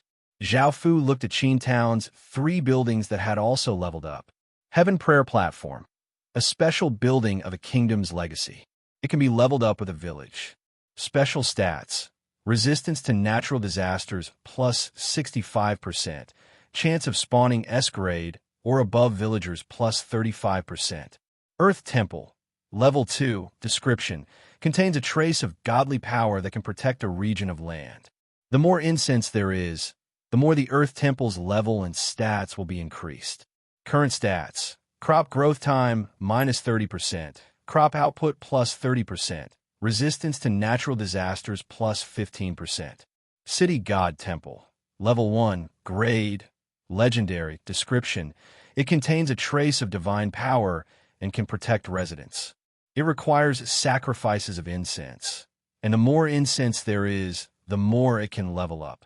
All evil creatures that step within the territory of the City God Temple will be suppressed by the City God Temple, and their strength will be reduced by 60%. The residents of the City God Temple will receive powerful protection and will be immune to evil and darkness power. The Earth Temple and City God Temple stats had all been increased, but this wasn't too important as they hadn't increased by much. What made Zhao Fu happy was that he now had 2 Heaven Prayer platforms. If the 2 Heaven Prayer platform stats were added together, they would become incredibly powerful. Zhao Fu was quite concerned about the natural disaster stats, because if there were any terrifying natural disasters in the future, such as a 100-year drought or a flood, they would be unable to harvest anything. That would be a true disaster, and many people had died of starvation in ancient times. Resistance to natural disasters was incredibly important, and many kingdoms in history had fallen to natural disasters. When the residents had no food and were about to go crazy from hunger, they would definitely rebel. The higher the natural disaster stats were, the greater their resistance to natural disasters would be, and the less suffering they would have to face. The Great Shun Town had been rebuilt by Zhao Fu, and it was 300 kilometers away from Qin Town. Because the Great Shun Town could be developed into a major city, it needed some space to develop.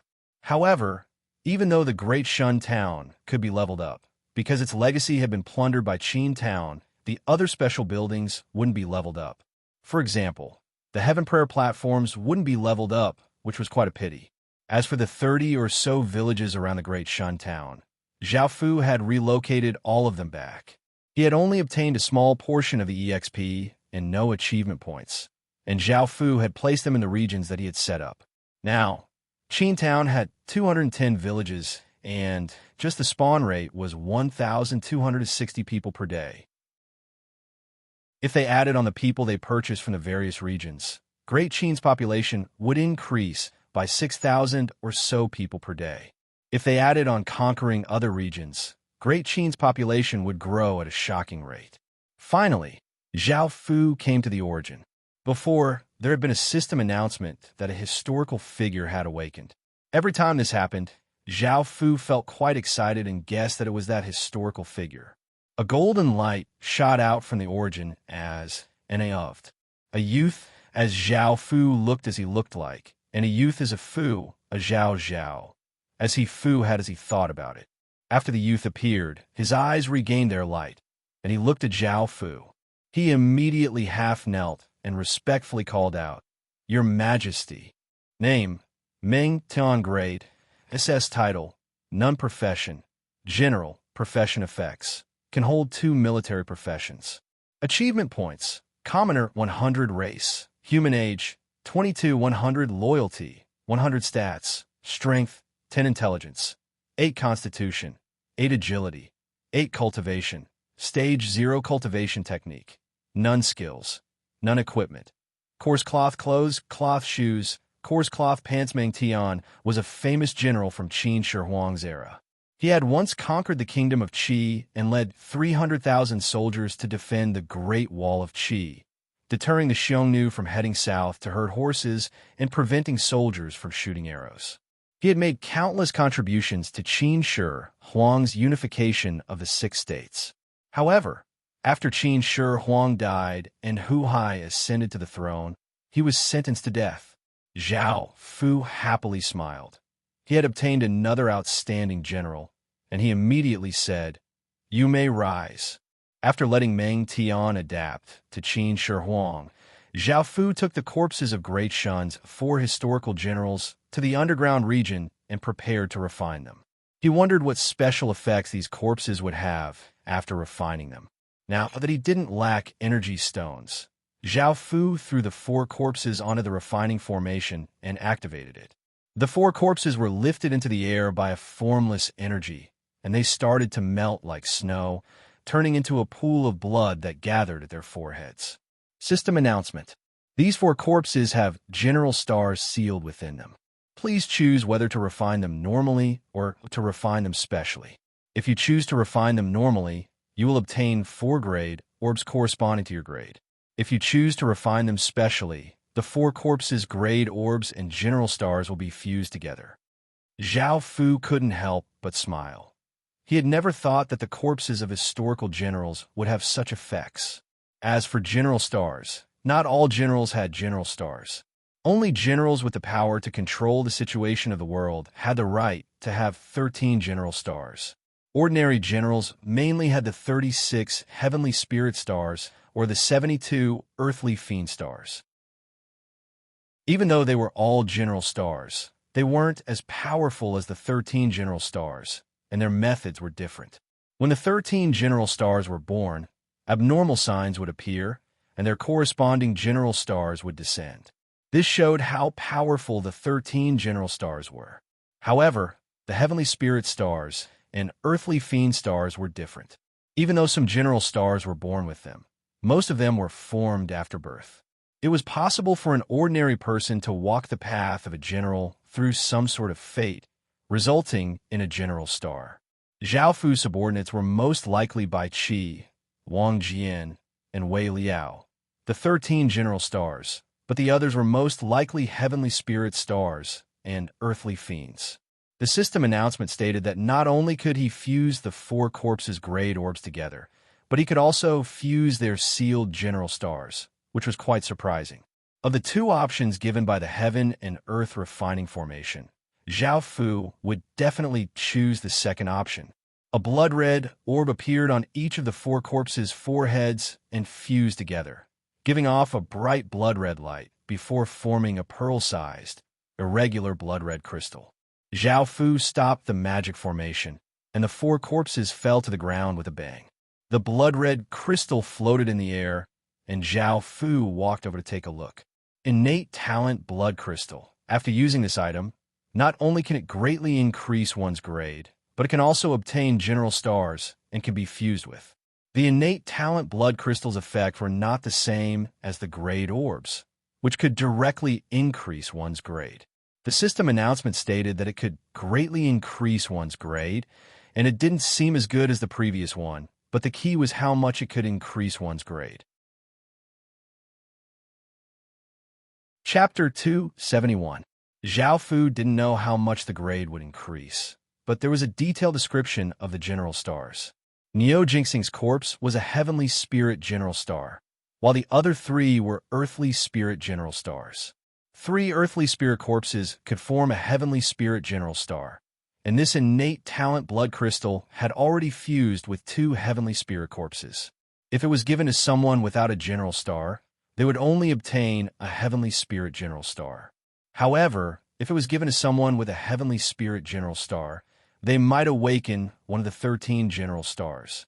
This was because 3 heavenly spirit stars could fuse into a general star.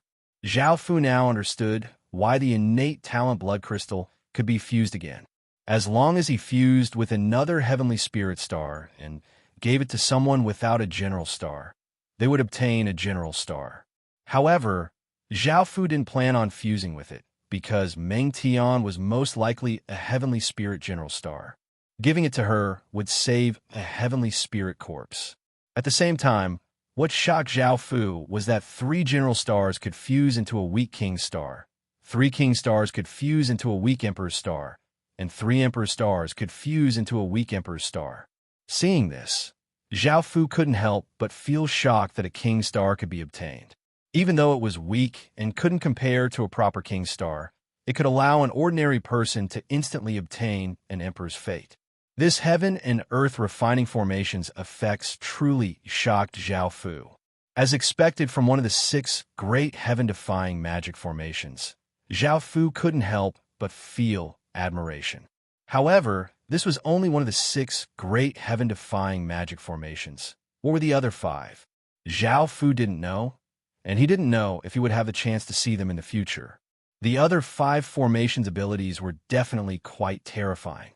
Obtaining this heaven and earth refining formation was definitely the greatest opportunity of his life. When Zhao Fu thought of that, he couldn't help but feel excited and happy. After returning to Qin Town, Zhao Fu called Meng Tian to his side. By now, Meng Tian had a simple look at Qin Town and heard about Qin Town's current situation from others. Meng Tian was quite happy that Qin Town was developing like this, and for those who were loyal to Qin Town, she felt quite gratified. "Your Highness," Meng Tian came to Zhao Fu's side. Aside from respect, there was also a hint of a smile on her face as she cupped her hands. Zhao Fu smiled and handed the innate talent blood crystal to Meng Tian so that he could use it. Meng Tian initially wanted to decline. He had only just awakened from the legacy and hadn't obtained any merit points, so how could he use such a precious item? However, under Zhao Fu's insistence, he still used it. The blood-red crystal gave off a brilliant blood-red light and fused into Meng Tian's chest, causing her body to be covered by a blood-red light. After a while, the blood-red light receded, and Zhao Fu checked Meng Tian's information again. She had already become an SSS rank, which made Zhao Fu pleasantly surprised. However, because Meng Tian's general star had been sealed, she did not know what had happened to it. Only by obtaining a general armament or when the real world was devoured would she know. At that moment, a soldier came up to report that something had happened in North Nam. Zhao Fu felt quite startled and asked him to explain in detail. After the first stage of the chaotic world had begun, the situation in the Heaven-Awakened world had become even more chaotic. The chaotic world stone steel's appearance encouraged people to fight, so people started to fight as well. Lords no longer had friendships with each other, and they instead fought and killed each other.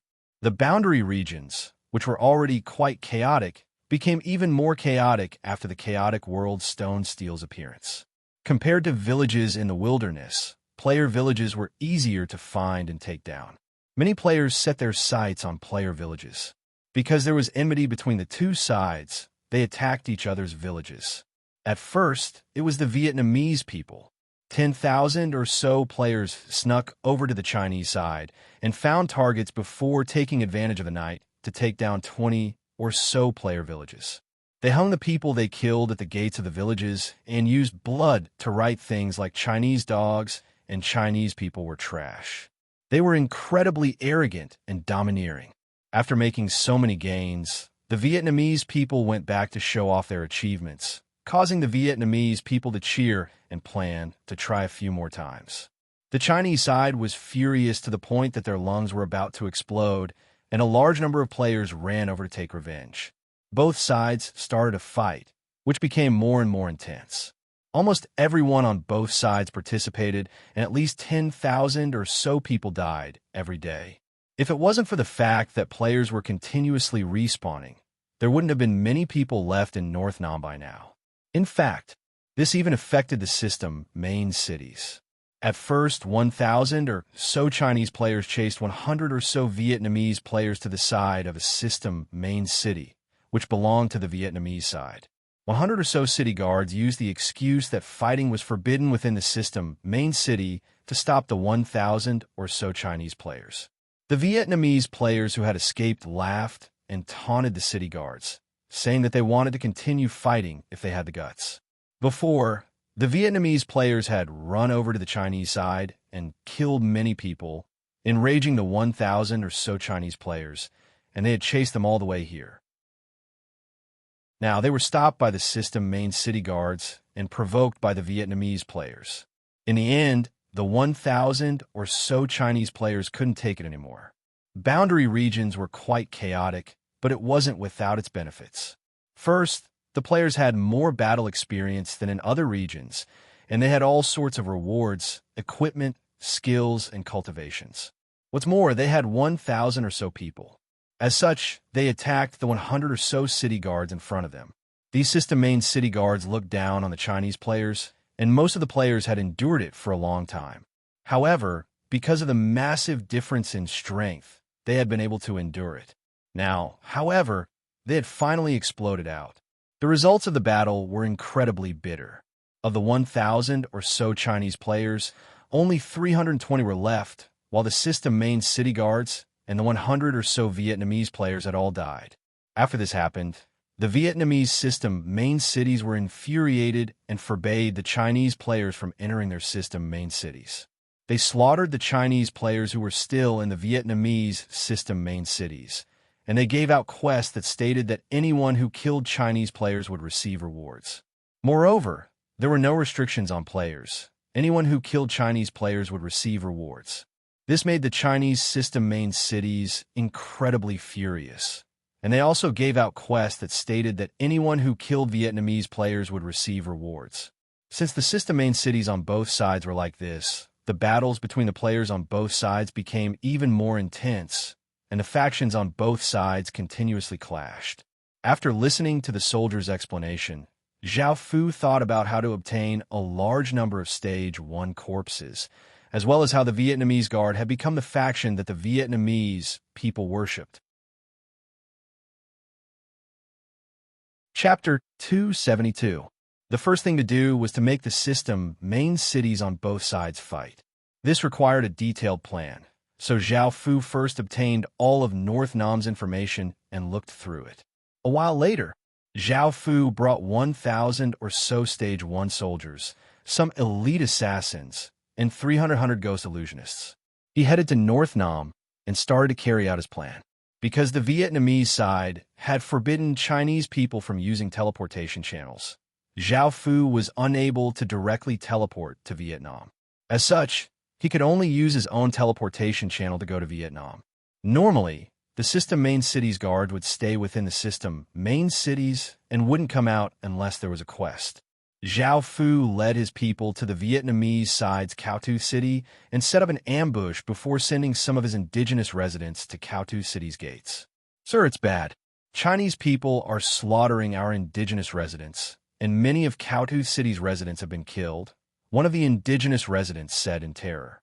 Hearing this, the Vietnamese city guard captain angrily said, "It's one thing for these trash to cause trouble elsewhere, but they dare to come to Cao Tu City's gates and slaughter our residents? They're seeking death.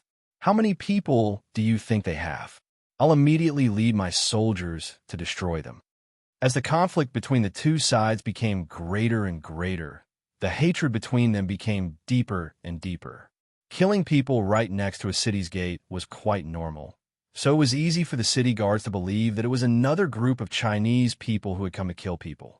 They thought that another group of Chinese people had come to kill people, and, of course, the Vietnamese people had also come to take revenge.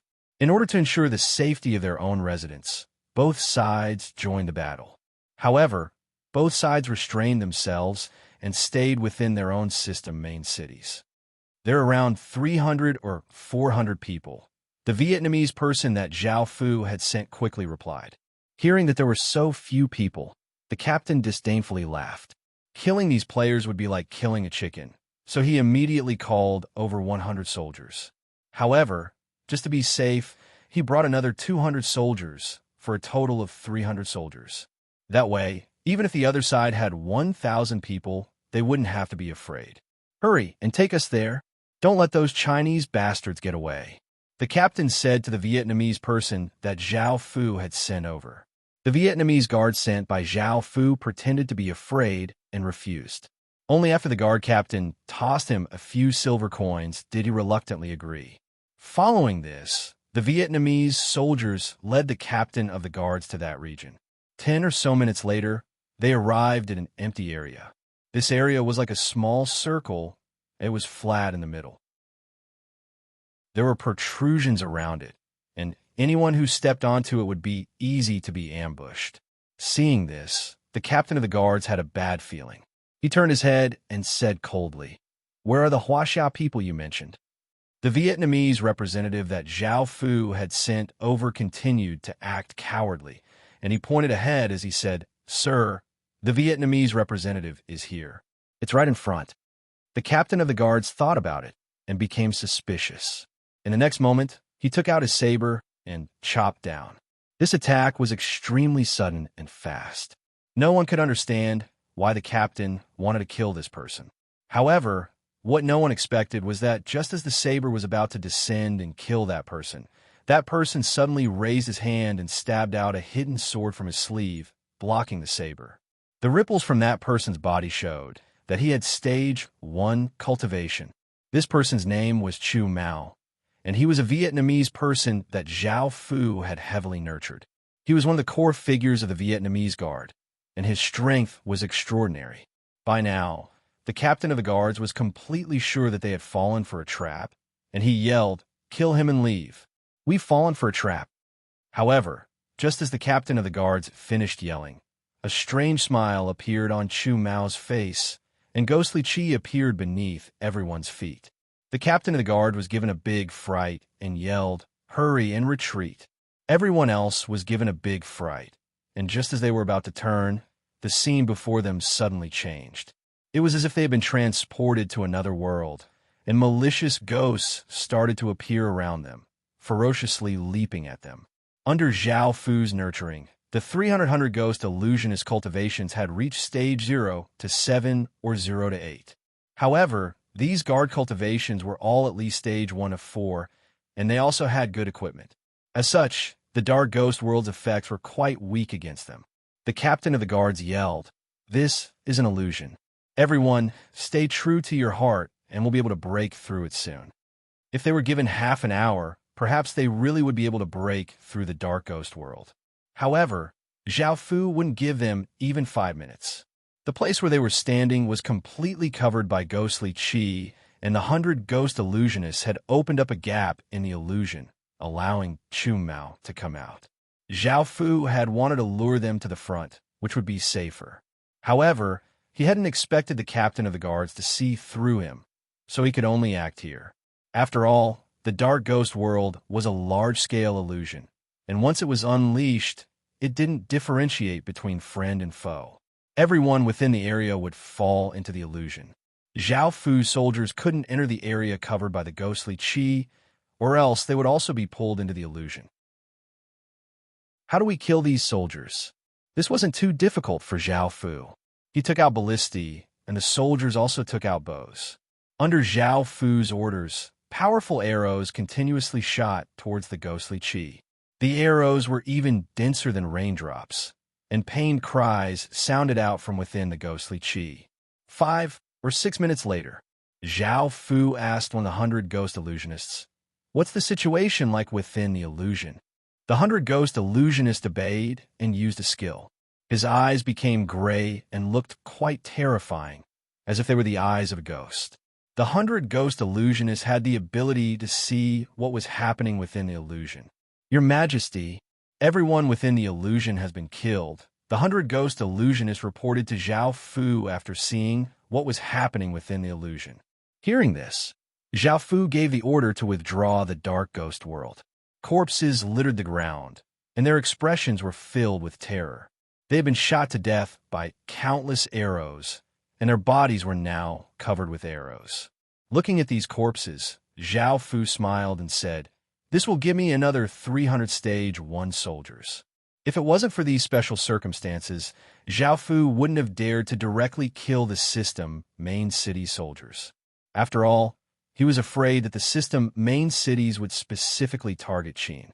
With Qin's current strength, he couldn't afford to offend the system main cities.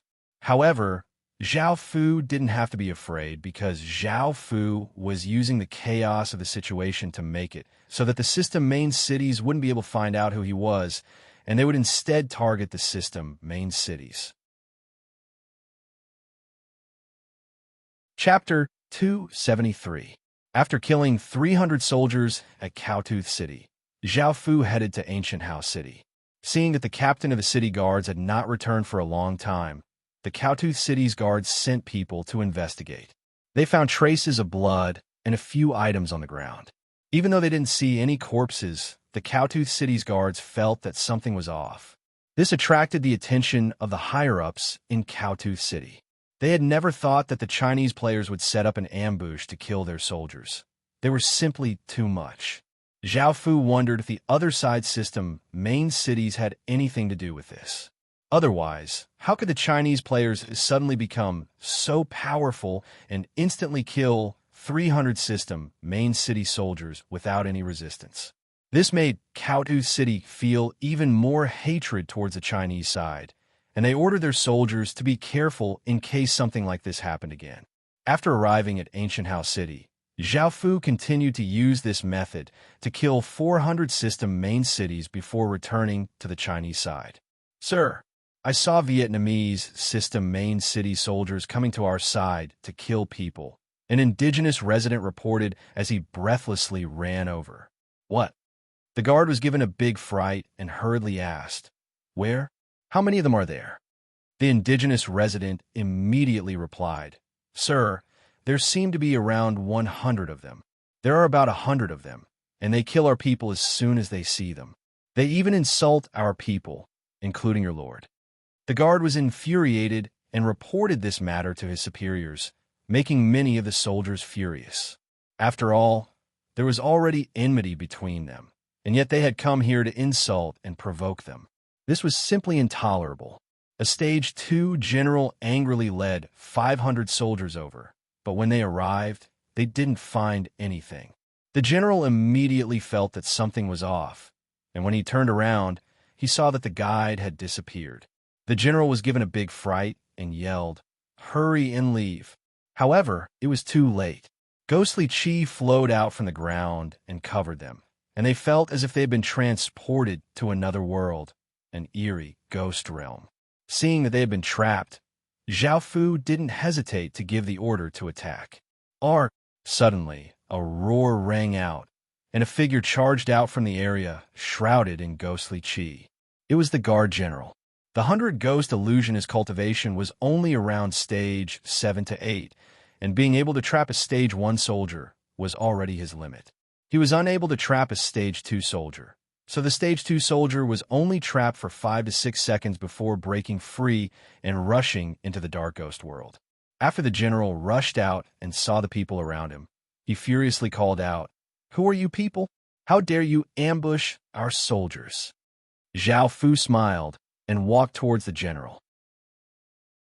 "It's useless even if you know, because you'll die too." The guardian general was shocked when he discovered that the person exuding a frightening aura was actually a player. Are these inhumans already so strong? The other party had come with the intent to kill. This battle was unavoidable. Knowing that the person in front of him was powerful, the general did not dare to be careless. He exploded forth with his full strength, and a powerful aura burst forth from his body. Wielding his spear, he moved as fast as lightning, arriving before Zhao Fu. Bang! The air seemed to explode as the spear stabbed towards Zhao Fu's chest with terrifying power.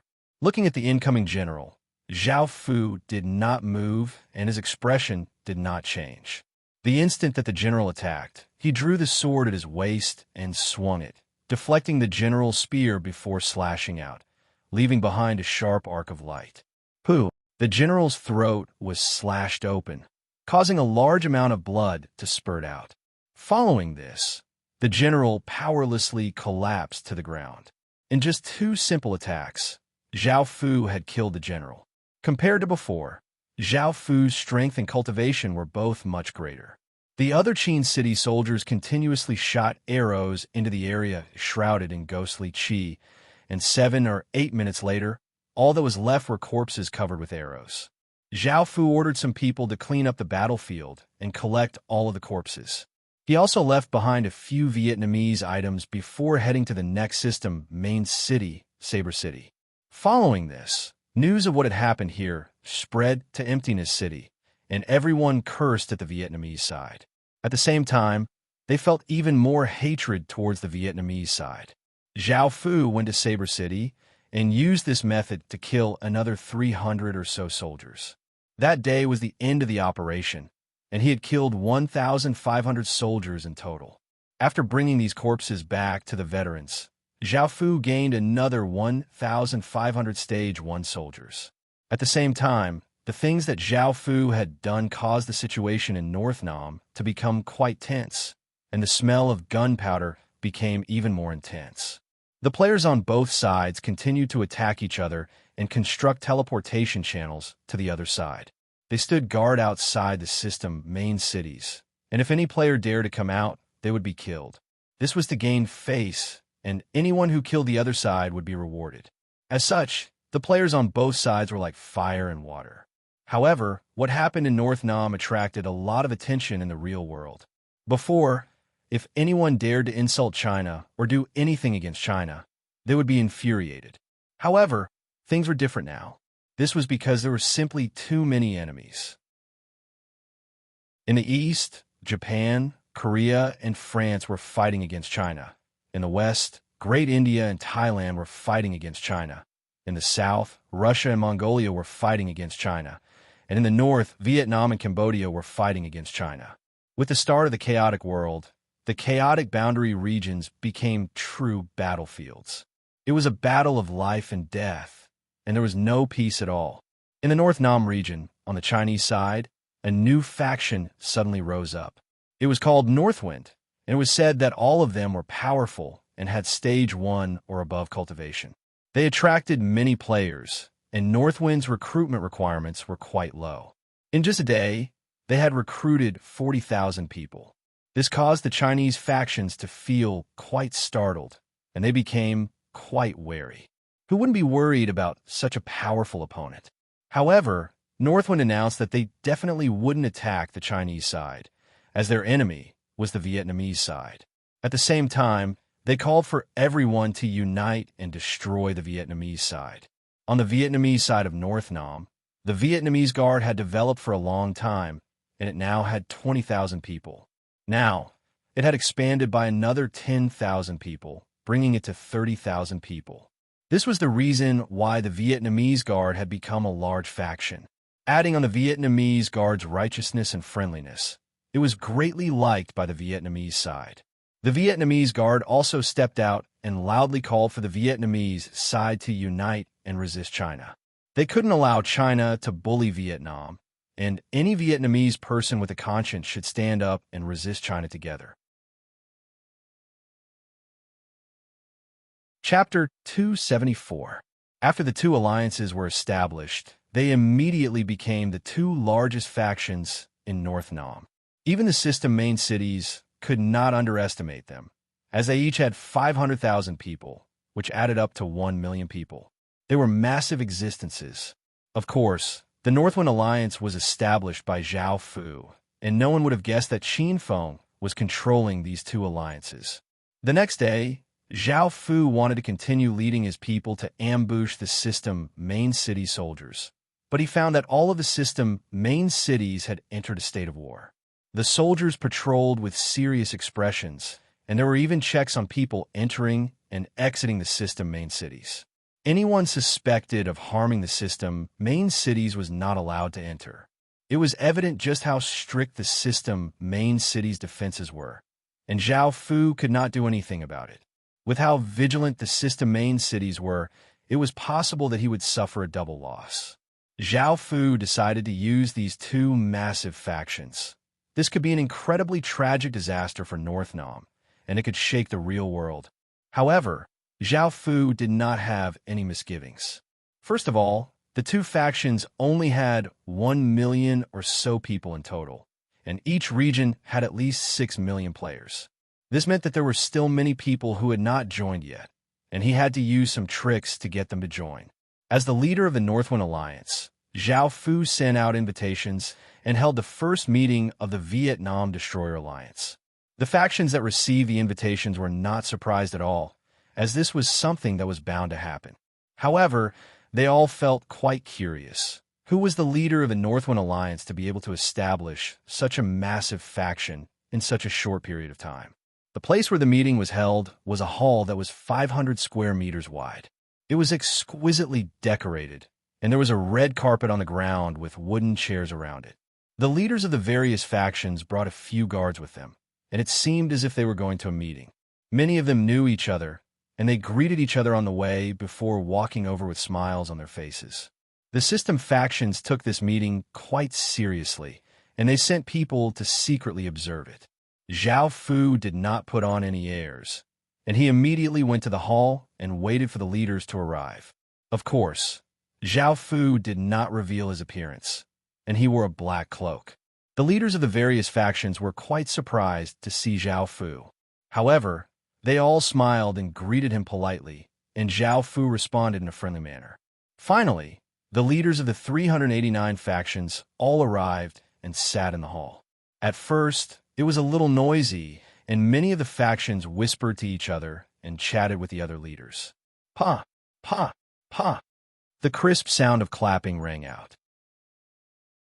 The sound of the clapping seemed to carry some kind of power. It spread out, causing everyone present to pause and look at Zhao Fu. They felt that this person was very strong. Facing countless gazes, Zhao Fu's heart did not waver at all. He smiled and said, "All right, the meeting has officially begun. What are your thoughts on the future?" Just as he spoke, a big man stood up and yelled, "Of course we're going to gather all of our forces and destroy those Vietnamese trash. They've been provoking us for so long, so they're seeking death." A fierce-looking big sister also stood out and said, "That's right. Do they think that our Chinese side is easy to bully? Last time, my husband was captured by a few Vietnamese people and died a horrible death. After returning to the real world, I'll definitely destroy those Vietnamese people." "Big sister, my little bro was also captured by those Vietnamese scum, and his little penis was cut off," a sharp-faced youth angrily said, but everyone else couldn't help but faintly laugh at his words. Most of the people here had enmity with the Vietnamese side, which was why they had joined the Vietnamese Destroyer Alliance. They only had one goal, which was to attack the Vietnamese side and vent their anger. Just like that, everyone started to discuss how to attack the Vietnamese side. At 1 a.m., there was a bright moon in the sky, shining down on the ground. The ground seemed to be covered in silver makeup, and all sorts of small animals were asleep. Because it was autumn, the night was quite cold. The moon was quite beautiful, but tonight was destined to be a night of blood. Zhao Fu and the leaders of the various factions had brought 300,000 people and started to attack the Vietnamese side. Most importantly, they were the factions that were not willing to join the resistance against China. This sounds quite strange. Why are they attacking others instead of resisting you? After all, both factions were led by Qin from behind the scenes, and those who were not willing to join were not obedient. As such, they had to be dealt with. The intelligence on these factions had been passed from the Vietnamese guard to Zhao Fu. Now that Zhao Fu had brought 300,000 people, this was a terrifying scene. These factions' nightmares were about to arrive. The 300,000-strong army began to move, and the first thing that blocked their way was a small village with a population of 300. The momentum of 300,000 people moving was too great, and the sound startled everyone in the village. When they opened the door, they saw a torrent of people rushing towards them. The small village was instantly destroyed, but at that moment, the weakness of the army of 300,000 was revealed.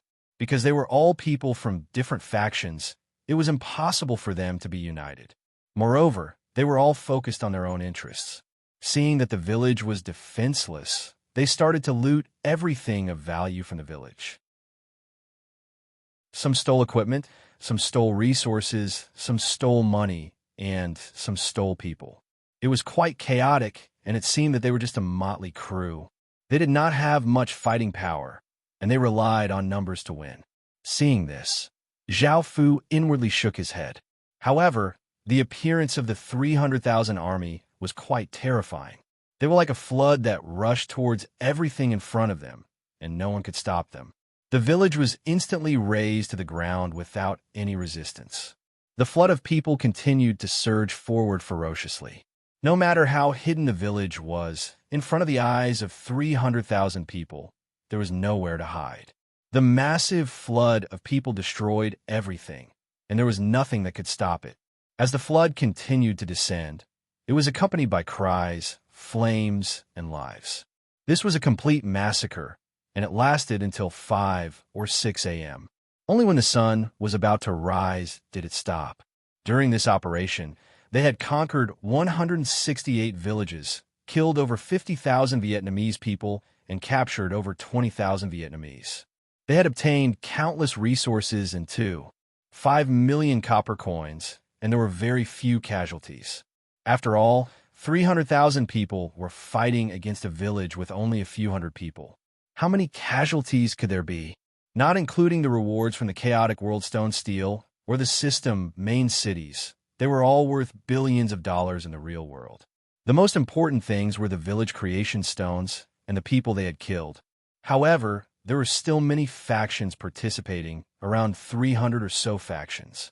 The reward from battles depended on each faction's abilities, and whoever obtained the most would get the rewards. Chapter 275. With Zhao Fu's assassin's skills and cultivation, ordinary factions could not compare to them. As such, Qin's assassins were able to obtain city creation stones quite quickly. Of the 168 city creation stones, 105 were obtained by Qin. Some of the villages gave achievement points, while others did not. It was most likely due to the time it took for the villages to be constructed. The 105 villages gave 2,500 achievement points, and Zhao Fu was now a third-ranked Viscount, which required 5,000 achievement points to level up. Because of the King's Ring's stats, Zhao Fu was able to instantly become a second-ranked Viscount. He also gained 105 war points, causing the chaotic world stone steel to become level 2, which could be exchanged for silver-grade items.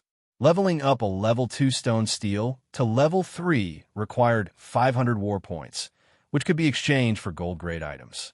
After obtaining so many city creation stones, Zhao Fu felt quite bad in front of the various factions.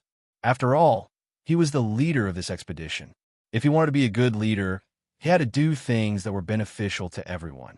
Only then would others trust him, and he couldn't just take everything. Otherwise, who would follow him? The other factions would definitely object to Qin obtaining so many city creation stones, and Zhao Fu understood this. As such, he said, all participating factions will receive 100,000 copper coins.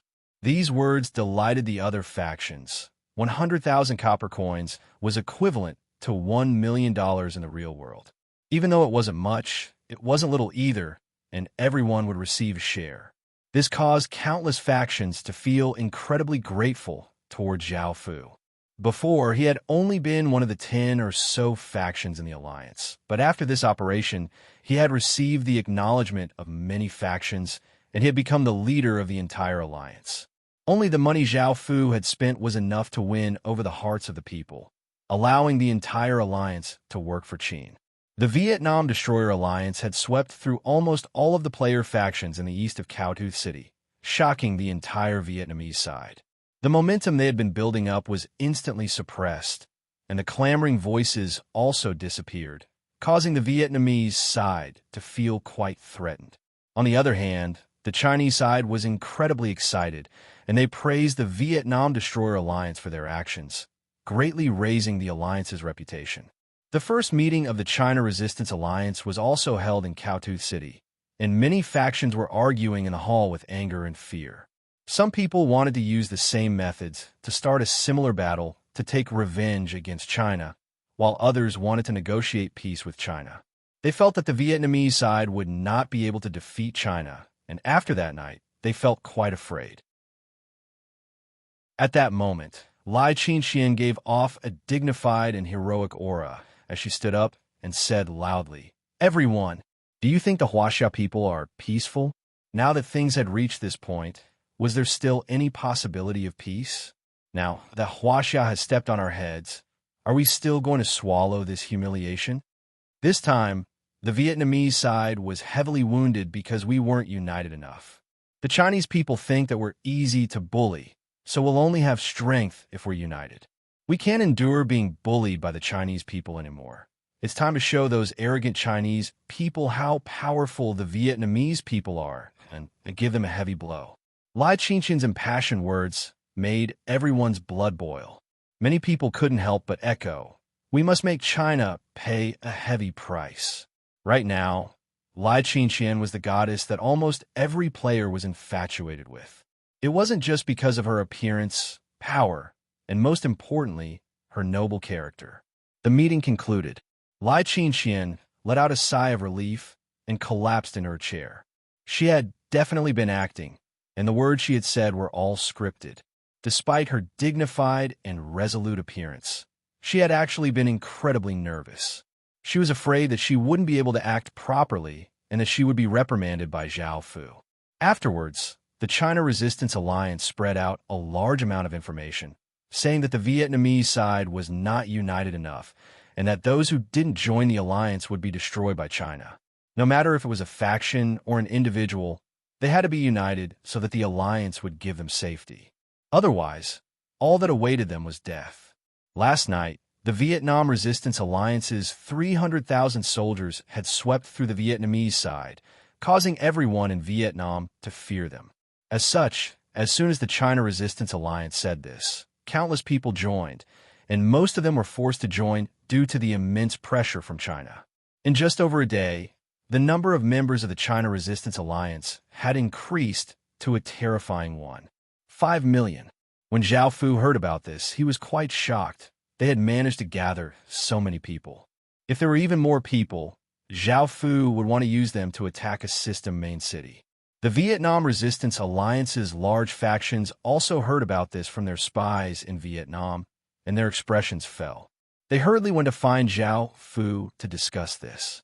Zhao Fu had long since expected this, as such a big matter couldn't be kept under wraps.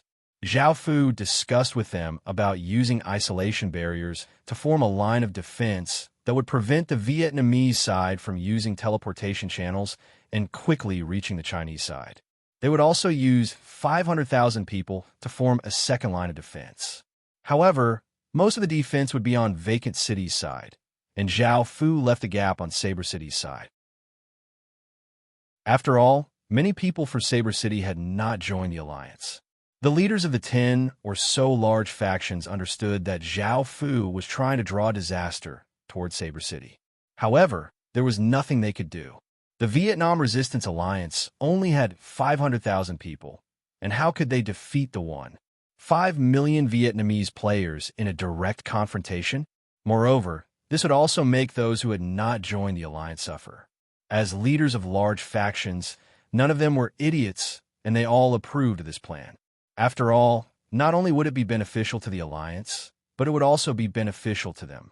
However, they started to feel wary toward Zhao Fu because they knew that Zhao Fu definitely wasn't as kind and friendly as he seemed. From this plan, they could see just how insidious he was. Following this, the Vietnam Resistance Alliance's forces started to move and set up various things. It was another bloody night. The Vietnamese army had 800,000 or so players, and they swept through the surrounding 1,000 kilometers to the east and west of Great Saber City. They had conquered 283 villages, and the death toll was over 100,000 people. All of Great Saber City's player forces had been heavily injured. At that moment, Zhao Fu and the 10 or so main leaders of the Vietnam Resistance Alliance came out to speak. Their general meaning was the same as the Vietnamese side's. Only by uniting could they resist the Vietnamese side. If they joined the Vietnam Resistance Alliance, they would be protected. Everyone else also begged to join the Vietnam Resistance Alliance, hoping to receive protection. Instantly, the Vietnam Resistance Alliance's numbers madly increased, and in just a little over a day, they had reached 1.5 million players. They were completely capable of resisting the Vietnamese side. This matter caused a huge uproar in the real world, as this was the first time such a large number of players had fought against each other. This created an opportunity for the other border regions to form alliances, and the era of alliances had officially begun. Chapter 276. After this attack by the Vietnamese side, the Vietnamese Destroyer Alliance and the China Resistance Alliance both set up isolation walls, and there were large numbers of people standing guard, preventing anyone from entering their respective regions. However, the isolation walls were only on the two sides of the regions, and no one dared to go deep into the center of North Nam. This was because there was a lord-grade creature deep within each region, and this creature was the king of all beasts in that region. It had terrifying power, and it could even unleash terrifying beast hordes that could destroy everything. As such, player factions couldn't get involved here, and even system factions were extremely cautious. After the two isolation walls were set up, the two regions returned to peace for a short period of time. However, this caused some system factions to feel slightly displeased. The isolation barriers didn't differentiate between players and players, and they blocked all teleportation channels. This made it quite inconvenient for system factions, but facing the 1.5 million players in the Alliance, the system factions didn't say much. They could already see that the players had enough power to resist them, and they weren't like before, where they were like a pile of loose sand that couldn't resist at all. Zhao Fu had benefited the most from the China Resistance Alliance's operation this time. Of the 283 villages that they had conquered, 187 city creation stones had fallen into Zhao Fu's hands. The achievement points he had obtained were enough to raise Zhao Fu's status to second-rank Viscount, and the Chaotic World Stone Steel was almost halfway upgraded. China had obtained 105 from the Vietnamese side last time, and adding on the 187 now, they had a total of 292 city creation stones. With such a massive harvest, it surpassed all of the villages that Qin had taken so long to obtain. With so many city creation stones, it was enough to cover the area within 500 kilometers of Qin, and this was more than the number of subsidiary villages that Qin could have. He could only classify ordinary villages as subsidiary villages to high-grade villages. With 292 villages, Qin could bring another 1,800 people every day. At the same time, Zhao Fu had obtained many high-grade corpses from the Alliance. These corpses weren't useful to them, but they were very useful to Zhao Fu. Now, Zhao Fu's 40,000 soldiers were all a grade, and Zhao Fu had replenished the 3,000 soldiers who had died before. In order to reap such massive benefits, Zhao Fu wanted to launch a few more such battles. However, after these two terrifying disasters, all of the villages within 1,000 kilometers of the system main city would have to be relocated to more hidden places. Even though relocating would result in great losses, it was still better than being destroyed by others. As such, countless factions chose to relocate. Even if Zhao Fu fought a few more of these battles, he wouldn't be able to reap, as they had all been prepared.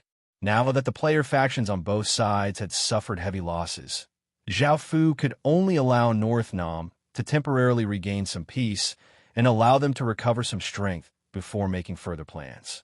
Zhao Fu didn't forget about the system faction, which was a big obstacle in Qin's path. After the Alliance gathered enough strength, Zhao Fu wanted to use the Alliance to deal with the system faction. Currently, North Nam's situation was like this. Under Zhao Fu's control, Zhao Fu was going to the other regions to do some things. Apart from North Nam, there were 6 other regions that were connected to Vietnam, and these 7 regions were all connected together. These 6 regions all had branches of the Vietnamese Guard. Compared to North Nam's Vietnamese Guard, these branches were a bit weaker, but they were still relatively large. On the Chinese side, Zhao Fu didn't have the ability to create factions like North Nam and control both sides. This was because just Northwind alone required a lot of resources, and with Qin's current strength, it was impossible for him to do the same for the other 6 regions. After such a long time, the Vietnamese Guard was loved and respected by many people in Vietnam because it had truly fought back against China and put in a lot of effort. Everyone's eyes were sharp, and they could tell whether or not you put in a lot of effort. If you just put on an act, no one would trust you. Even though it was a bit unreasonable to help Vietnam defend against China, in order to devour all of Vietnam, Zhao Fu still had to help Vietnam. Now, Zhao Fu wanted to build up the Vietnamese Guard's reputation. Before coming, Zhao Fu had 2 goals. The first was to make the Vietnamese Guard a faction that was worthy of respect and admiration, and the second was to obtain a large number of Stage 1 corpses. Now it was time for the first goal. Zhao Fu split the 40,000 soldiers into 6 teams and sent them into the 6 regions. There were also alliances in the 6 regions, but they were all formed by a few factions, 10 or so factions, or at most 20 or so factions. They were unable to form 2 powerful factions like North Nam. The reason for this was because there wasn't a single powerful faction to unite them. Zhao Fu had used a lot of power and benefits in North Nam to bring them together. Moreover, most of the players' villages had been relocated, so they wouldn't be harmed. After all, everyone was doing their own thing, so it was impossible for them to form a unified opinion. There were many loopholes that could be exploited.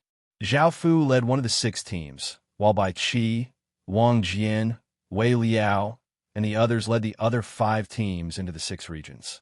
There weren't any barriers separating the 6 regions, so Zhao Fu was able to use teleportation channels to go to the Vietnamese side. Since the players' villages had been relocated, Zhao Fu's target was the ordinary solo players. Most players would go out of the cities to do quests, explore, or kill wild beasts and bring them back to sell. There were many reasons for doing so. The 40,000 soldiers were split into 6 teams, each of which had roughly 6,000 soldiers. Zhao Fu ordered these 6,000 soldiers to stand guard outside the cities and hunt down the ordinary players. These ordinary players were all ordinary people and didn't have much strength, so they were easily killed. Zhao Fu led his soldiers to stand guard outside a system main city, and soon they encountered a team of 7 or 8 players. They didn't say anything and directly shot 10 or so arrows at them, killing these ordinary players. After these players died, they returned to the real world and angrily posted this on the internet, saying how ruthless China was and how it killed anyone it saw. This made many Vietnamese people furious, but because a few people dying was a small matter, it didn't attract much attention. Back in the Heaven Awakened world, Zhao Fu encountered 30 or so Vietnamese people. Seeing Zhao Fu's 6,000 soldiers, because of the enmity between China and Vietnam, the 30 or so Vietnamese people knew what was going to happen, so they immediately turned and ran. However, not a single one of them escaped, and they were all killed by Zhao Fu. Chapter 277. Zhao Fu felt quite bored as he waited. Even if there were only 10 or so people, he wouldn't be able to kill many of them. As such, Zhao Fu thought about it and decided to set up an ambush on the main roads. There would definitely be many people on the main roads outside the system main cities, but it would be much more dangerous. Zhao Fu had only brought 6,000 or so soldiers, and there would be countless people coming and going on the main roads. Zhao Fu didn't want to risk the lives of his soldiers, so he didn't want to risk his soldiers' lives. In the end, Zhao Fu decided to set up an ambush on the main roads. However, he could use some methods to lure some people over before killing them. That would be much faster. Apart from power and beauty, the most attractive thing was money. Zhao Fu found 100 nimble soldiers, and they all carried bags of money. Each bag contained a lot of gold coins, and there was a gap in the bags, allowing people to see that the bags were filled with gold coins. Following this, the plan was carried out, and the 100 soldiers headed to the main roads. A team of 10 or so people had just killed 2 wild boars. Because they were all ordinary people, they didn't have enough money to buy spatial rings, so they had to carry the 2 wild boars with 4 people. Because one could increase one's stats in the Heaven Awakened world, one's strength was also greatly increased. 2 people could easily carry a 150-kilogram wild boar. After catching 2 wild boars, they sold the meat, teeth, and skin for 6 or 7 silver coins. The 10 or so people evidently weren't satisfied with just 2 wild boars, so they continued to carry the wild boars and look around to see if they could find any other wild beasts. At that moment, a person suddenly walked out from the front, causing the 10 or so people to feel quite surprised because it was a Chinese person. Seeing the 10 or so Vietnamese people, the Chinese person looked quite panicked and immediately ran away. The money bag at his waist gave off clinking sounds, and from the gap in the money bag, a bright golden light could be seen.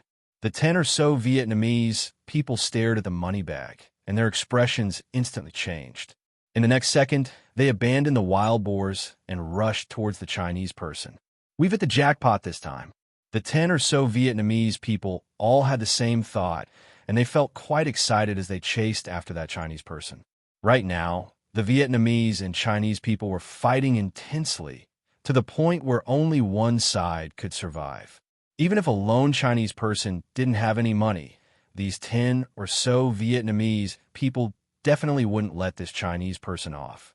After all, the enmity between them had long since spread into their hearts. Furthermore, that Chinese man had a bag of gold coins, which was equivalent to 1 million copper coins and $10 million in the real world. If they killed him, they would be rich.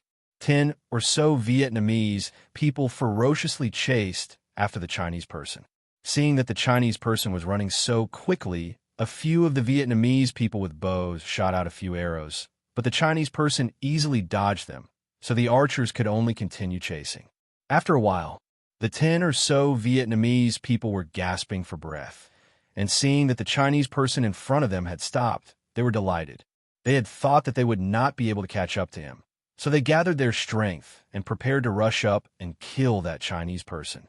Swish, swish, swish. Suddenly, the sound of the air being torn could be heard, causing the tired Vietnamese people to feel greatly startled. Just as they tried to dodge, they were too late, and the arrows pierced into their bodies, causing blood to fly everywhere. The person with the highest cultivation among the 10 or so Vietnamese people used his saber to slash apart the arrows, but because there were simply too many arrows, a few of them still hit him. However, before he could let out a sigh of relief, a few spears suddenly stabbed out from the bushes beside him and pierced through his body. He paused, and a mouthful of blood leaked out of his mouth as he looked at the people in the bushes in shock. Only now did he realize that he had fallen into an ambush.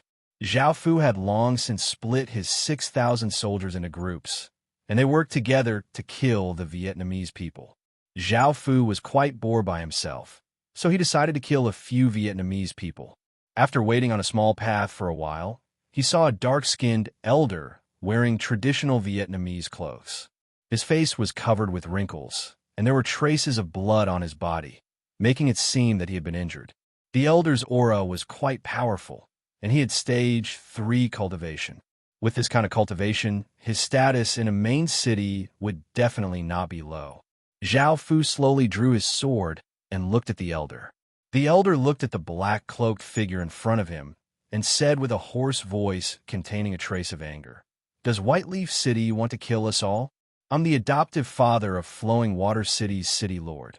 If you dare to kill me, you'll incite a war between the two main cities." Zhao Fu heard the elder's words and found that he was speaking Chinese. However, even if it was Vietnamese, Zhao Fu could understand it because he had learned this language from the language Stone Steel. Even though Zhao Fu didn't completely understand what the elder was saying, he could roughly guess what the elder's first sentence was. Does Whiteleaf City want to kill us all? This meant that the elder had fought with Whiteleaf City before, and his injuries were most likely caused by Whiteleaf City's people. He was most likely on his way back, but he had been stopped by Zhao Fu. Whiteleaf City was one of China's main cities. Zhao Fu's power ripples were at stage 3, and it seemed that ordinary people couldn't be so powerful. The elder seemed to think that Zhao Fu was from Whiteleaf City. The second sentence was, "I'm the adoptive father of Flowing Water City's city lord." This showed just how important his position in the system main city was. After the third sentence, he said, "You dare to kill me?" The third sentence was, "If you dare to kill me, you'll incite a war between the two main cities." Zhao Fu clearly heard this because the elder's third sentence confirmed Zhao Fu's determination to kill him. A war between the two main cities was something that Zhao Fu had been desperately hoping for. Zhao Fu unleashed all of his aura, causing the air to tremble. His body turned into a black ray of light as he rushed towards the elder. The elder was greatly startled and took out a black iron staff. Bang! An explosion sounded out as a wild gale blew out. Zhao Fu's sword slashed toward the elderly man, while the elderly man gripped his iron staff with both hands and blocked. Zhao Fu coldly harumphed and suddenly raised his leg and kicked at the elderly man. The elderly man also raised his leg and kicked at Zhao Fu. The two kicks carried tremendous force as they collided with each other, releasing a muffled sound. In the end, it was definitely the elder who lost. His body continuously took 2 steps back, and the reason for this was because the elder was already injured, and the second reason was that his body was already old and innately weak. Zhao Fu didn't care about respecting the old and loving the young. So as the elder retreated, he twisted his body and swept out with his leg. The elder chanted an incantation, and a few pale white vines came out of the elder's stomach, blocking Zhao Fu's kick and wrapping around Zhao Fu's leg. In the next second, Chapter 278. You're not from Whiteleaf City, and no one from Whiteleaf City has a king's bloodline. I never thought that someone would unlock the king's profession so quickly and obtain a king's bloodline. If you were outside of the legacy land, there would be a bunch of experts guarding you. However, things are different now. If I capture you and use the bloodline reversal technique on you, my son will have a chance to become a king, so you can go and die. The elder savagely laughed as a few more pale white vines came out of his stomach and twisted towards Zhao Fu's body. After hearing the elder's words, Zhao Fu coldly harumphed and used his king's power to break free from the vines around his leg. He then slashed out with his sword, sending out a black sword light that cut apart the vines that were reaching towards him. The elder's expression became savage as he raised his iron staff and swung it toward Zhao Fu. Zhao Fu dodged to the side before turning around and slashing towards the elder. Shing! The elder once again retracted his iron staff and blocked Zhao Fu's attack. However, just as Zhao Fu was about to attack again, the elder's wrinkled face viciously smiled. Suddenly, a blinding white light burst forth from the top of the iron staff, and under this white light, Zhao Fu felt incredibly powerless. This gave Zhao Fu a big fright, and he retreated a few steps. The elder loudly laughed as he raised his iron staff and gathered all of his strength, sending out a gust of wind as he swung it toward Zhao Fu's head. Zhao Fu's gaze became cold and filled with killing intent as he said, "Old bastard, do you really think you can win?" Suddenly, Zhao Fu raised his left hand and opened his palm, which gave off a faint black light. A black diagram with the Qin character on it appeared at the center of his palm, and a black barrier spread out. The elder was given a big fright as he yelled, "King's domain!" Following this, the elder immediately tried to retreat. However, because the elder was within Zhao Fu's domain, the white light from his iron staff was blocked by the king's domain, and it was unable to affect Zhao Fu. As the elder's body retreated, Zhao Fu rushed forwards, and the sky demon sword gave off a large amount of sword light as he slashed towards the elder. Bang! The elder was sent flying 10 or so meters and crashed to the ground, coughing up a mouthful of blood. His mind was greatly weakened, as his body had already been injured. Zhao Fu walked over with his sword in hand, and the old man crawled up from the ground with a ferocious expression. He chanted some sort of incantation and roared as he swung his iron staff at Zhao Fu. The iron staff spun, bringing with it a massive amount of force as it whistled toward Zhao Fu. This strike was enough to shatter mountains. Zhao Fu dodged to the side and dodged the old man's iron staff. However, it was at this point that the old man reached out with his wrinkled hand and made a grasping motion. Instantly, the iron staff that Zhao Fu had just dodged flew back toward Zhao Fu from behind. Hearing the whistling sound coming from behind him, Zhao Fu's pupils constricted, and he twisted his body and slashed out with his sword, sending the iron staff flying. However, at that moment, the elder behind Zhao Fu stretched out his arm, which turned into dozens of pale white vines. Swish, swish, swish. The countless vines twisted as they flew toward Zhao Fu, wanting to wrap around Zhao Fu's entire body. However, Zhao Fu once again spun, and his left hand flashed as he drew the slaughtering ghost sword at his waist. The slaughtering ghost sword gave off a large amount of blood-red light, and ghostly howls sounded out as it flashed out like a blood-red ray of light. The countless pale white vines were cut into pieces and scattered everywhere. Pooh! The slaughtering ghost sword easily pierced through the old man's chest, and the old man stared at Zhao Fu in shock before collapsing to the ground and dying. Zhao Fu slowly walked over and looked at the old man's corpse. He used corpse examination and found that the old man's corpse was SSS grade. If he could refine it, it would be another SSS grade orb. The old man's spatial ring was also gold grade, and there were definitely many good things inside. There was also the old man's iron staff, which was definitely a legendary grade item. Zhao Fu looked at its stats. Crow Evil Staff. Grade. Legendary. Stats. Strength +8.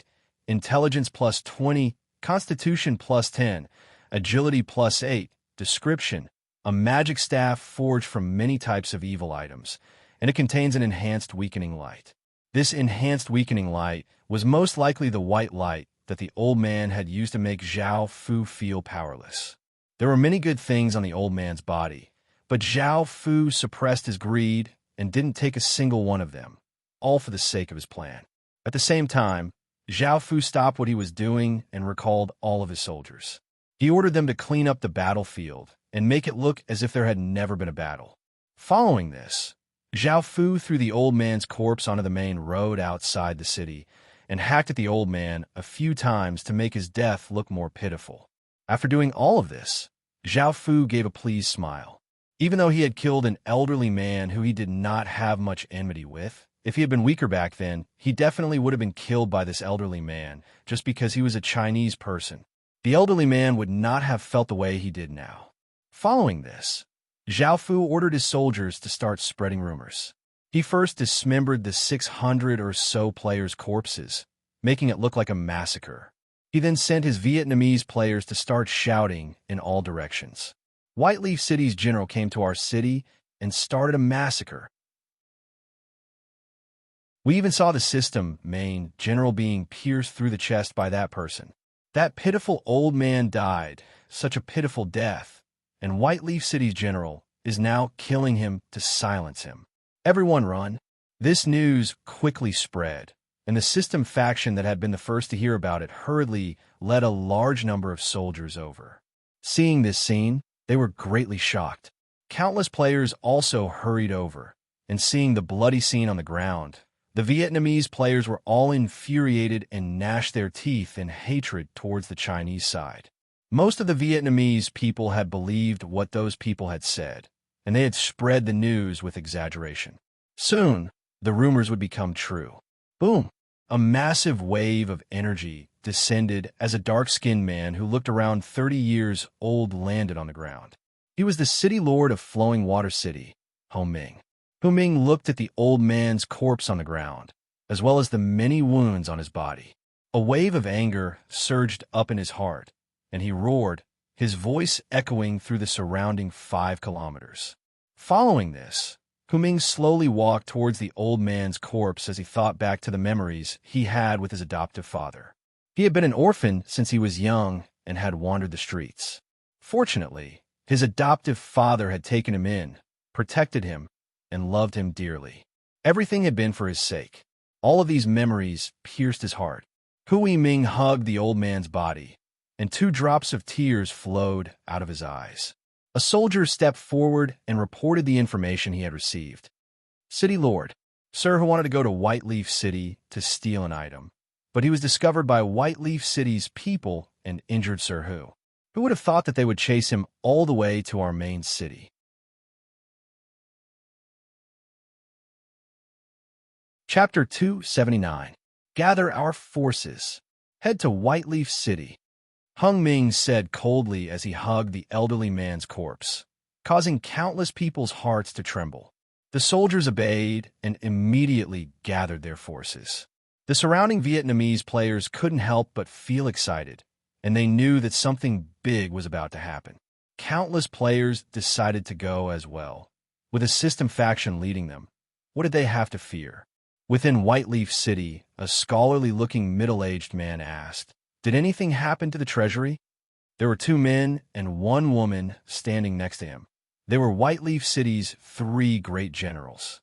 We discovered it in time, so no treasures were lost. The scholarly-looking middle-aged man was Whiteleaf City's city lord by Russian, and he angrily harumphed, "That barbarian dares to steal from my city hall? He's looking down on Whiteleaf City." "City lord, we've already taught him a lesson." The three generals tried to persuade him. Suddenly, at that moment, a soldier hurriedly rushed in and yelled, "City lord, things are bad. Flowing Water City has brought a large number of soldiers to attack Whiteleaf City." "What?" Barushing's anger flared up again as he said, "Not only did they come to steal from my city hall, but they've also come to attack Whiteleaf City. I want to see just how capable Flowing Water City is." Hung Ming was outside Whiteleaf City with 80,000 soldiers and 20,000 defending the city. He knew what he had to do, so he issued a quest and gathered 1 million players outside Whiteleaf City. There was an ocean of people outside Whiteleaf City, and Whiteleaf City's gates were tightly shut.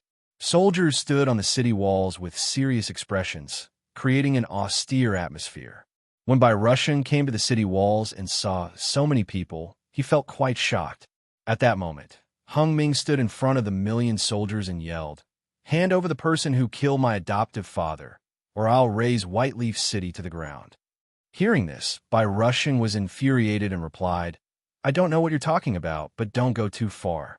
Razing Whiteleaf City to the ground? What a joke. Do you think Whiteleaf City fears you?"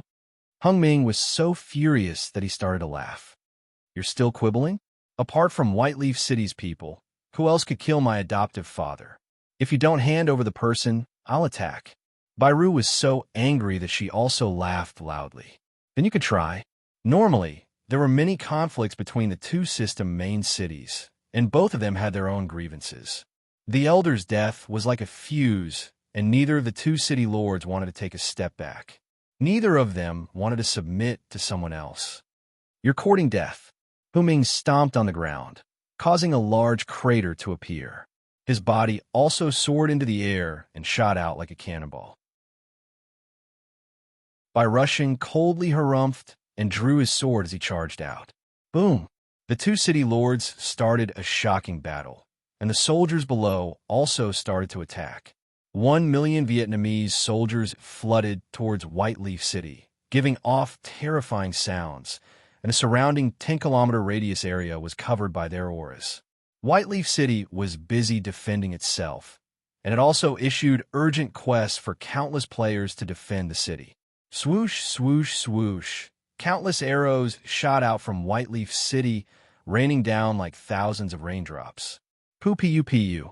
Countless people were pierced through the chest by the arrows and fell to the ground dead. Ordinary players didn't have much strength, and they were unable to defend against an arrow from a Stage 1 soldier. They were instantly killed. However, there were simply too many of them, and the countless arrows were unable to stop the flood. Waves of arrows that were even denser and more ferocious shot towards Whiteleaf City from below. It was almost impossible to see how many arrows there were, and each of them gave off a sharp aura that caused people's hairs to stand on end. With so many arrows, Whiteleaf City was completely suppressed. Seeing this scene, the people below realized that it was possible to conquer a system main city.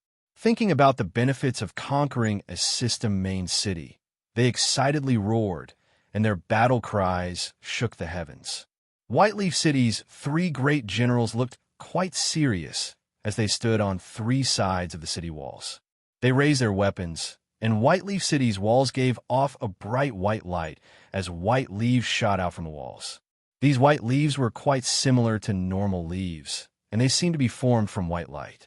The inscriptions on the leaves could be seen clearly, and they shot out incredibly quickly and were abnormally sharp. The white leaves that filled the sky quickly collided with the oncoming flood. The white leaves were like sharp blades, cutting apart the bodies of countless people that were charging over. Blood and flesh splattered everywhere. The scene was incomparably bloody, causing the terrifying flood to finally stop. However, the Vietnamese system main city soldiers weren't weak either. A large number of shield bearers rushed up and raised their shields, which gave off a faint blue light that formed a barrier of light. This blue barrier looked quite weak, and it seemed as if it would shatter upon contact. However, It was able to completely stop the White Leaves, allowing the flood to continue to attack Whiteleaf City. Explosions sounded out in the sky as Bai Rushing wielded a sharp sword, while Hu Ming wielded a staff as they attacked each other. Bai Rushing's sword gave off a massive white sword light as it slashed towards Hu Ming, bringing with it a massive sword wind. Even from afar, one could feel the sharpness of this strike. Hu Ming roared as the muscles on his arms bulged, and he gripped his staff as he slashed out. The air seemed to explode as a formless shock wave blasted towards Bai Rushing. Boom! A massive explosion sounded out as the sword wind and shock wave collided, resulting in a wild gale that blew out in all directions, affecting the battle below. Boom! Boom! Boom! The two of them once again clashed intensely, and both of them suffered many injuries. Blood leaked out of their lips. This was the true power of experts at stage 4 or above. Following this, the battle between the two of them became more and more intense, and both of them took out terrifying items. Bai Rushing raised his hand, his hair a bit disheveled as he roared. The entire sky trembled, and a large amount of white light shot out. A square, snow-white jade seal with a small leaf engraved on it appeared. Hu Ming's expression was savage as he raised his hand and roared. Suddenly, the sound of water could be heard, and countless traces of water vapor gathered towards Hu Ming. A square, blue iron seal with a water snake engraved on it appeared above Hu Ming's hand. The appearance of these two City Lord seals caused the heavens and earth to dim, and an even more terrifying battle unfolded. In the distance, Zhao Fu looked at this battle in shock and felt that both sides were incredibly powerful. This battle lasted for 7 or 8 hours, and in the end, Whiteleaf City won. This was because Whiteleaf City had the advantage in terms of terrain and manpower. This was Whiteleaf City's territory, and with the system main city defending it, it would be disadvantageous for them to attack. Moreover, apart from 100,000 Stage 1 soldiers, Whiteleaf City had 300,000 or so residents and 5 million players. Hu Ming was not much stronger than Bai Rushing, so he was unable to change the situation. As such, Whiteleaf City's side won.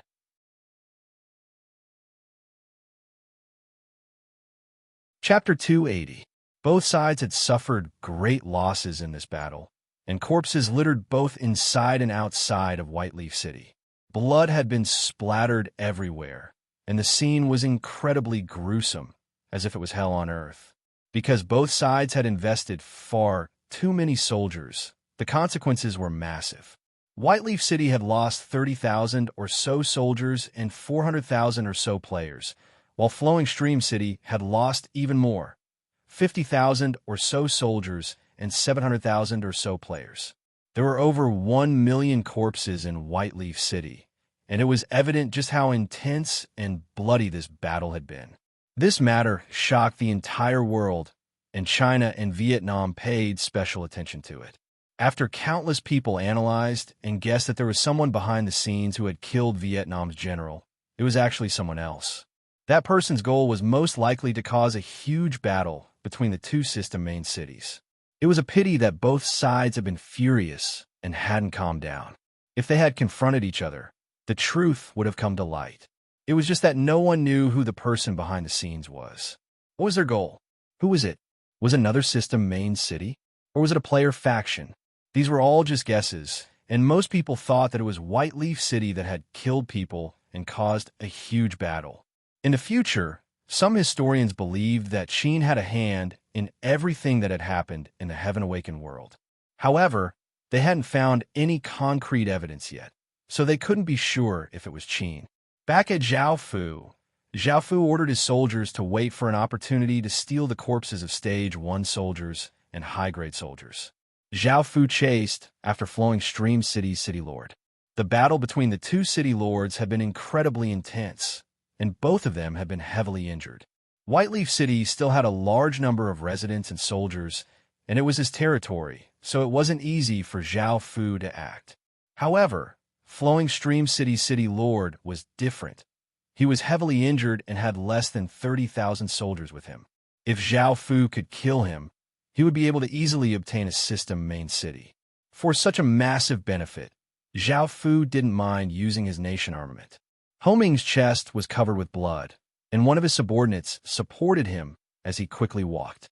The 20,000 or so soldiers behind him were all injured, and they looked quite wretched as they quickly walked to avoid being chased by White Leaf City's people. Suddenly, Hu Ming was startled and looked up. He saw a mysterious person wearing a black cloak standing at the top of a large tree. His body gave off an incredibly powerful aura, and space seemed to twist around him. A light breeze blew against his cloak, revealing his face. What was shocking was that his pitch-black eyes contained an intense, killing intent. Boom! A shocking explosion sounded out as Zhao Fu directly used his nation armament and instantly arrived above Ho Ming's head.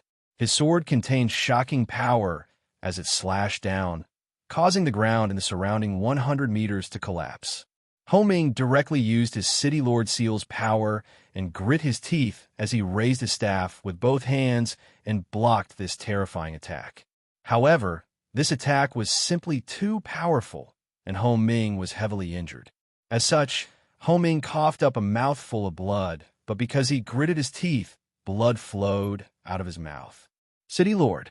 A loud cry sounded out as a general wielding a scimitar rushed toward Zhao Fu, wanting to save Ho Ming. A cold light appeared in Zhao Fu's eyes as he casually slashed out with his sword. A massive sword light that seemed to be able to devour everything slashed out, sending the general flying 50 or so meters back. He crashed into 7 or 8 trees before stopping, but he was already heavily injured. It was a simple attack. In front of a nation armament, a stage 3 general who did not have any special power would not be able to resist at all. This was partly because Zhao Fu's strength was not any weaker than a stage 3 expert's. Zhao Fu's cold gaze turned to the general, who was still alive. In order to prevent anything unexpected from happening, Zhao Fu's body turned into a black ray of light and prepared to kill the general. However, a figure suddenly blocked in front of him. Hurry and run. Ho Ming knew that it was impossible for him to escape. Because of him, 50,000 or so soldiers had died, and he did not want to kill everyone. As such, he yelled, looking incredibly valiant. Zhao Fu coldly harumphed and raised the sky demon sword, sending his power into it. The sword gave off waves of soul-devouring demonic light, making it look like a black sword of light that gave off an aura of destruction. Boom! As the sword descended, it was as if space itself had been sliced apart. Ho Ming did his best to block, but he was still no match for the attack. His body was sent flying, crashing into 10 or so trees before crashing into a 3-meter-thick tree. He coughed up a mouthful of blood before stopping. Ho Ming was covered with blood as he lay paralyzed against the tree. His expression was withered, and he looked incredibly weak. One more move. Zhao Fu did not want anything unexpected to happen, so he immediately wanted to kill Ho Ming and obtain the City Lord's seal. City Lord! City Lord! City Lord! Just as Zhao Fu was about to attack, how could the loyal soldiers around him run? Seeing that their city lord was injured, they all yelled and charged over without any regard for their lives. A bunch of ants. Sky Demon Slash. Zhao Fu said in a low and terrifying voice that sounded like that of a demon king. He slashed out with his sword, an incredibly sharp black arc of light, giving off a power that seemed to be able to cut through everything spread out. All of the trees in the surrounding 100 meters were sliced in half, and the surface was as smooth as a mirror. At the same time, the 1,000 soldiers charging over were also split in half, causing the other soldiers to pause in their movements. Zhao Fu took this opportunity to turn into a black blur and arrive in front of Ho Ming, who was paralyzed against the tree. By now, Ho Ming could no longer resist, and Zhao Fu stabbed out with his sword, about to take Ho Ming's life. However, at that moment, a thin saber blocked Zhao Fu's sword, and a beautiful woman in green appeared in front of Zhao Fu. This woman's aura was incredibly powerful, and she was able to block Zhao Fu's sword. Only a city lord of System Main City would be able to do such a thing, and the woman in front of Zhao Fu was evidently the Vietnamese city lord. It's best if you don't meddle in other people's business, or you'll bring disaster upon yourself, Zhao Fu said as he coldly looked at the woman in front of him. The woman could sense how powerful Zhao Fu was, and her expression became serious as she said, "Sir, it's best if you don't kill him.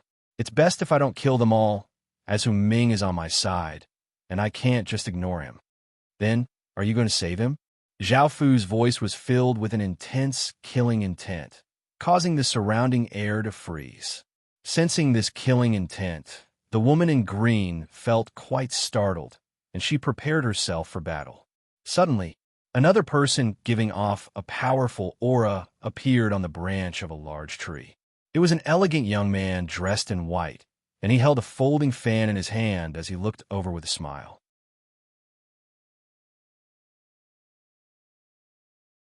Chapter 281.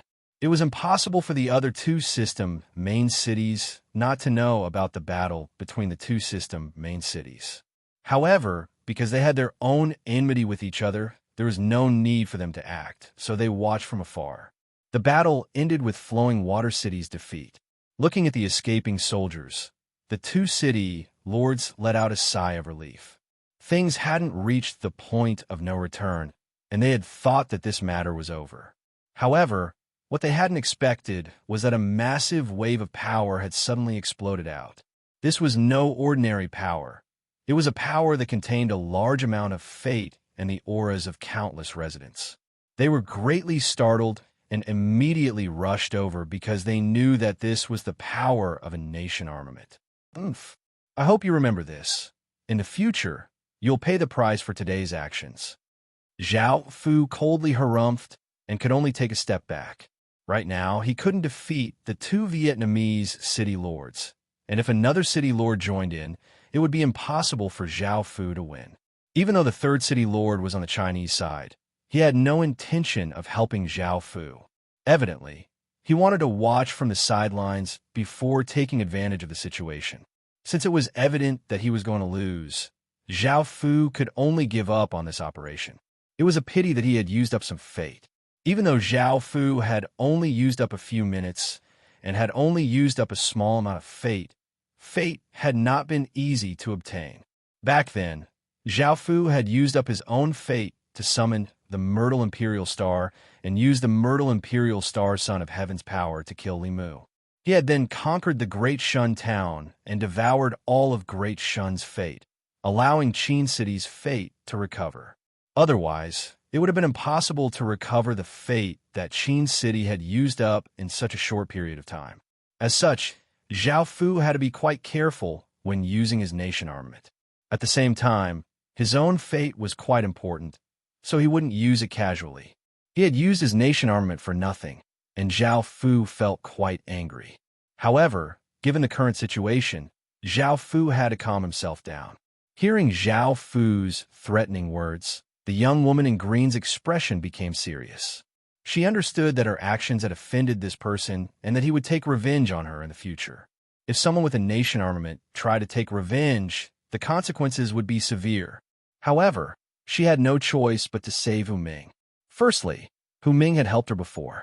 Secondly, they were now allies on the same front. "Please continue. Don't mind me. I'm just here to take a look," the elegant youth standing on the tree said with a smile. How could Zhao Fu believe him? He coldly glanced at him before looking at the 1,000 Vietnamese corpses on the ground. Zhao Fu wanted to collect the corpses, but that would expose his goal. He still hadn't collected the corpses from Whiteleaf City. If his goal was exposed, these people would definitely stop him, and that would be a great loss for Zhao Fu. After all, there were 90,000 Stage 1 soldiers' corpses outside Whiteleaf City. As such, Zhao Fu could only sigh and give up on the benefits in front of him. He turned into a black blur and disappeared into the distance. After Zhao Fu left, the people from Flowing Water City and the young woman in green let out sighs of relief. The other youth felt quite bored and also turned into a ray of light and disappeared into the horizon. Seeing that Zhao Fu had left, Flowing Water City's people and the young woman in green let out sighs of relief. The other youth felt quite bored and also turned into a ray of light and disappeared into the horizon. After Zhao Fu returned to Whiteleaf City, he found that many people were tidying up the battlefield. It wasn't just Whiteleaf City soldiers, but also a large number of players. These players were mainly here to loot equipment and items. Because so many people had died, the value of the loot was immense, and almost all of the players were moving out. It was quite easy for Qin's soldiers to sneak in and collect the corpses. However, they could only collect the Vietnamese soldiers' corpses, as Whiteleaf City soldiers' corpses were not to be touched or killed.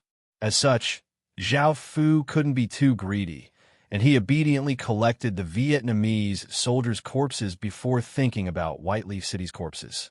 After 10 or so hours of tidying up, Whiteleaf City soldiers' corpses were all buried in a cemetery. Chinese people paid particular attention to burying corpses, and they would make sure that the corpses were in good condition. Dying without a complete corpse was quite a taboo in China, so most people would bury the corpses. However, the Vietnamese people and players weren't treated quite as well. The corpses were piled up, forming mountains of corpses that were 10 or so meters tall. The expressions on the people's faces before they died were all over the mountains of corpses. This scene was quite terrifying, and the scene of millions of corpses was incredibly realistic. Even though almost all of them were players, and players wouldn't truly die, if the Heaven Awakened world really devoured the real world, they would truly die. 1,000,000 people dying was 1,000,000 people dying, and this was only a battle between two system main cities. In the future, it'll be hundreds of times worse than now. Torches were thrown onto the mountains of corpses, setting them ablaze. Black smoke billowed into the air, covering the sky. Now, Zhao Fu started to think about Whiteleaf City's corpses. The main ones were the 30,000 or so soldiers' corpses, as well as some residents' corpses. Whiteleaf City's cemetery was guarded by hundreds of soldiers, as most of the people who died would be buried here. There'd also be some simple funerary items. However, as long as it had some value, it couldn't be avoided. Players who valued money as much as their lives would dig up their graves and dump their corpses. If you bury a good person today, there will be people digging up their graves at night. As such, I need to send soldiers to guard the graves. However, it was impossible for Zhao Fu to have the soldiers carry iron shovels and openly dig up the corpses, so he had to think of a plan. Zhao Fu wanted to dig a tunnel and directly steal the corpses. This method was quite stealthy, but the sound of digging tunnels and graves might be discovered by the guards. Zhao Fu bought a type of sleeping incense, which was colorless and odorless, and it could fuse into the air. It would weaken the soldiers' senses, making it so that they wouldn't be able to detect anything. Following this, Zhao Fu started to carry out his plan. At night, Zhao Fu bought an ordinary house next to the cemetery and ordered the soldiers to start digging tunnels. The soil that was dug up was stored in his spatial ring, which was quite convenient. Following this, Zhao Fu lit the sleeping incense, weakening the senses of the soldiers guarding the cemetery, making it so that Qin's soldiers wouldn't even know that they had dug into the cemetery. Very quickly, Qin's soldiers soon found the place where the soldiers were buried. Because they were all buried together, it was quite easy to find 30,000 corpses in such a large area. Following this, they started to steal the corpses one by one. Zhao Fu felt quite nervous, and he stood in a hidden corner to observe in case anything unexpected happened.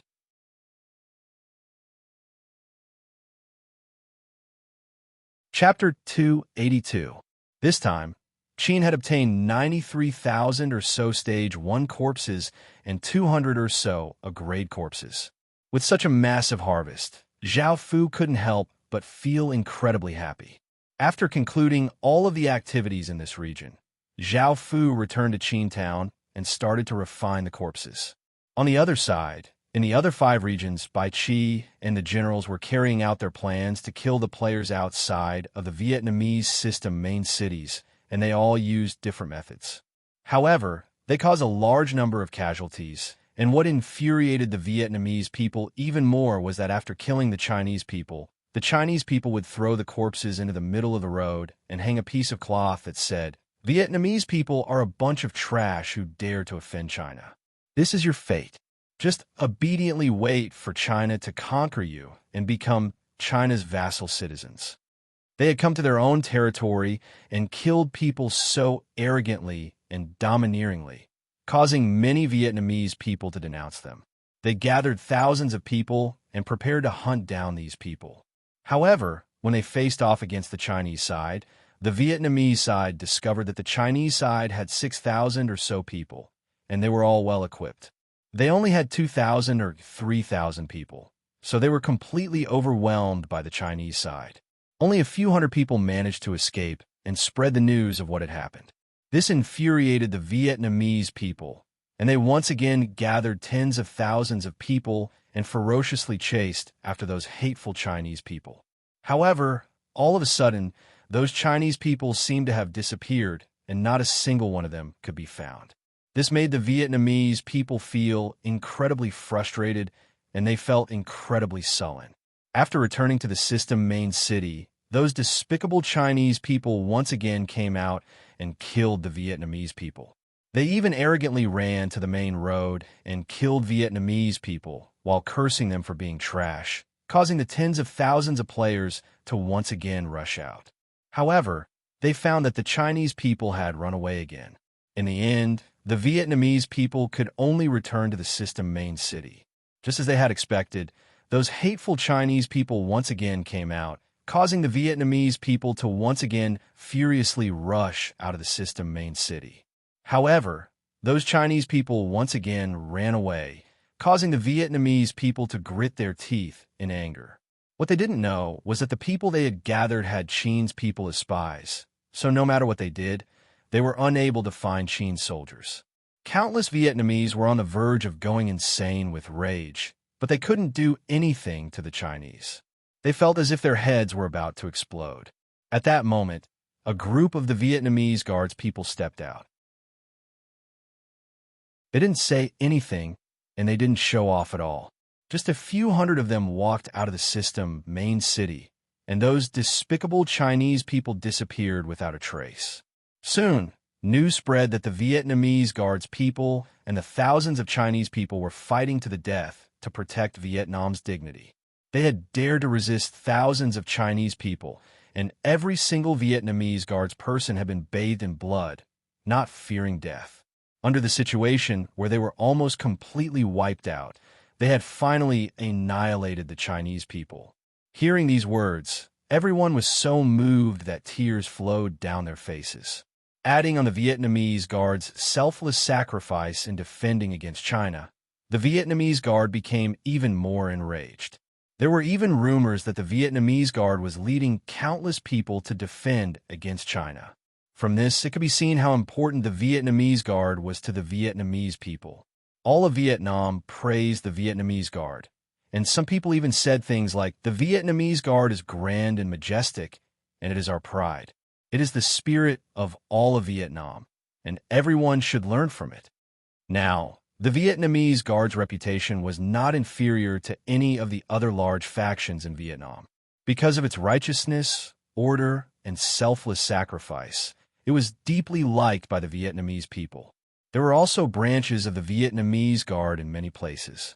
Of course, these branches weren't established by Zhao Fu, but by players. They were located in different parts of Vietnam, and some were strong and some were weak. Some had thousands of people, while the smaller ones only had 10 or so people. Facing so many people's passionate support, the Vietnamese guard said, "As long as you abide by our principles, protect Vietnam, selflessly sacrifice for Vietnam, and fight for Vietnam's rise, and don't do anything that goes against the heavens, anyone can join the Vietnamese guard." After hearing this, those who knew the details felt quite ashamed. However, outside of the Vietnamese guard, many Vietnamese people cheered and cheered. In fact, some people even said that joining the Vietnamese guard was an honor, and it was even more attractive than joining the military. This was the effect that Zhao Fu wanted, which was to help the Vietnamese guard gain momentum. Once the Vietnamese guard swept through Vietnam, he started to prepare the conditions. What the Vietnamese people didn't know was that after the hundreds of Vietnamese guards people met Chin City soldiers, they greeted each other, and since it was noon, they ate some meat, drank some wine, and obtained some beast blood before returning. The Vietnamese guards people were all Corps members, so there was nothing to worry about. In the future, countless scholars believe that the reason why Vietnam had fallen so quickly was because of the Vietnamese Guard. Now that all of the soldiers had returned to Chin City, Zhao Fu had refined all 90,000 or so corpses, obtaining 90,000 or so blood god pills. Fortunately, he had the energy stone mine, or else who knew how long it would take to refine so many corpses. Before, Zhao Fu had experimented with Stage 1 blood god pills, which could raise a Stage 0 to 0 soldiers' cultivation to Stage 0 to 4, a Stage 5 to 5 soldiers' cultivation to Stage 8 to 8, and a Stage 8 to 8 soldiers' cultivation to Stage 1. By now, most of Zhao Fu's soldiers were at Stage 0 to 7 or Stage 0 to 8, and apart from some new soldiers, the veterans from before Zhao Fu were already at Stage 0 to 9 and were just a bit away from breaking through. Now, Zhao Fu had 70 or so Stage 1 soldiers every day, and these were all veterans who had broken through. Zhao Fu thought about it and decided not to give them blood god pills, as they were just a bit away from breaking through to Stage 1. Using blood god pills would be too much of a waste. However, Zhao Fu wouldn't mistreat these veterans. He bought a Stage 2 medicinal pill that could help them break through and gave them a few days of rest so that they could fully focus on cultivating. At the same time, Zhao Fu distributed the blood god pills to the other soldiers, and a few days later, Zhao Fu had 23,000 or so Stage 1 soldiers under his command. This was a massive increase, and Chin City's military strength also greatly increased. After all, the difference between Stage 1 to 1 and Stage 0 to 9 was quite big. After receiving so many Stage 1 soldiers, Zhao Fu smiled as he asked Guo Binglin, "Is there any news about the other 4 legatees?" Within Chin City's borders, there were 5 legatees on the surface, but no one knew if there were more hidden ones. Now that Great Shun had been destroyed, Zhao Fu wanted to make a move on the other 4 as soon as possible so that they wouldn't be able to develop. You're tuning into the Warrior Lore YouTube channel. Don't forget to subscribe and join us on this journey to catch the most captivating stories.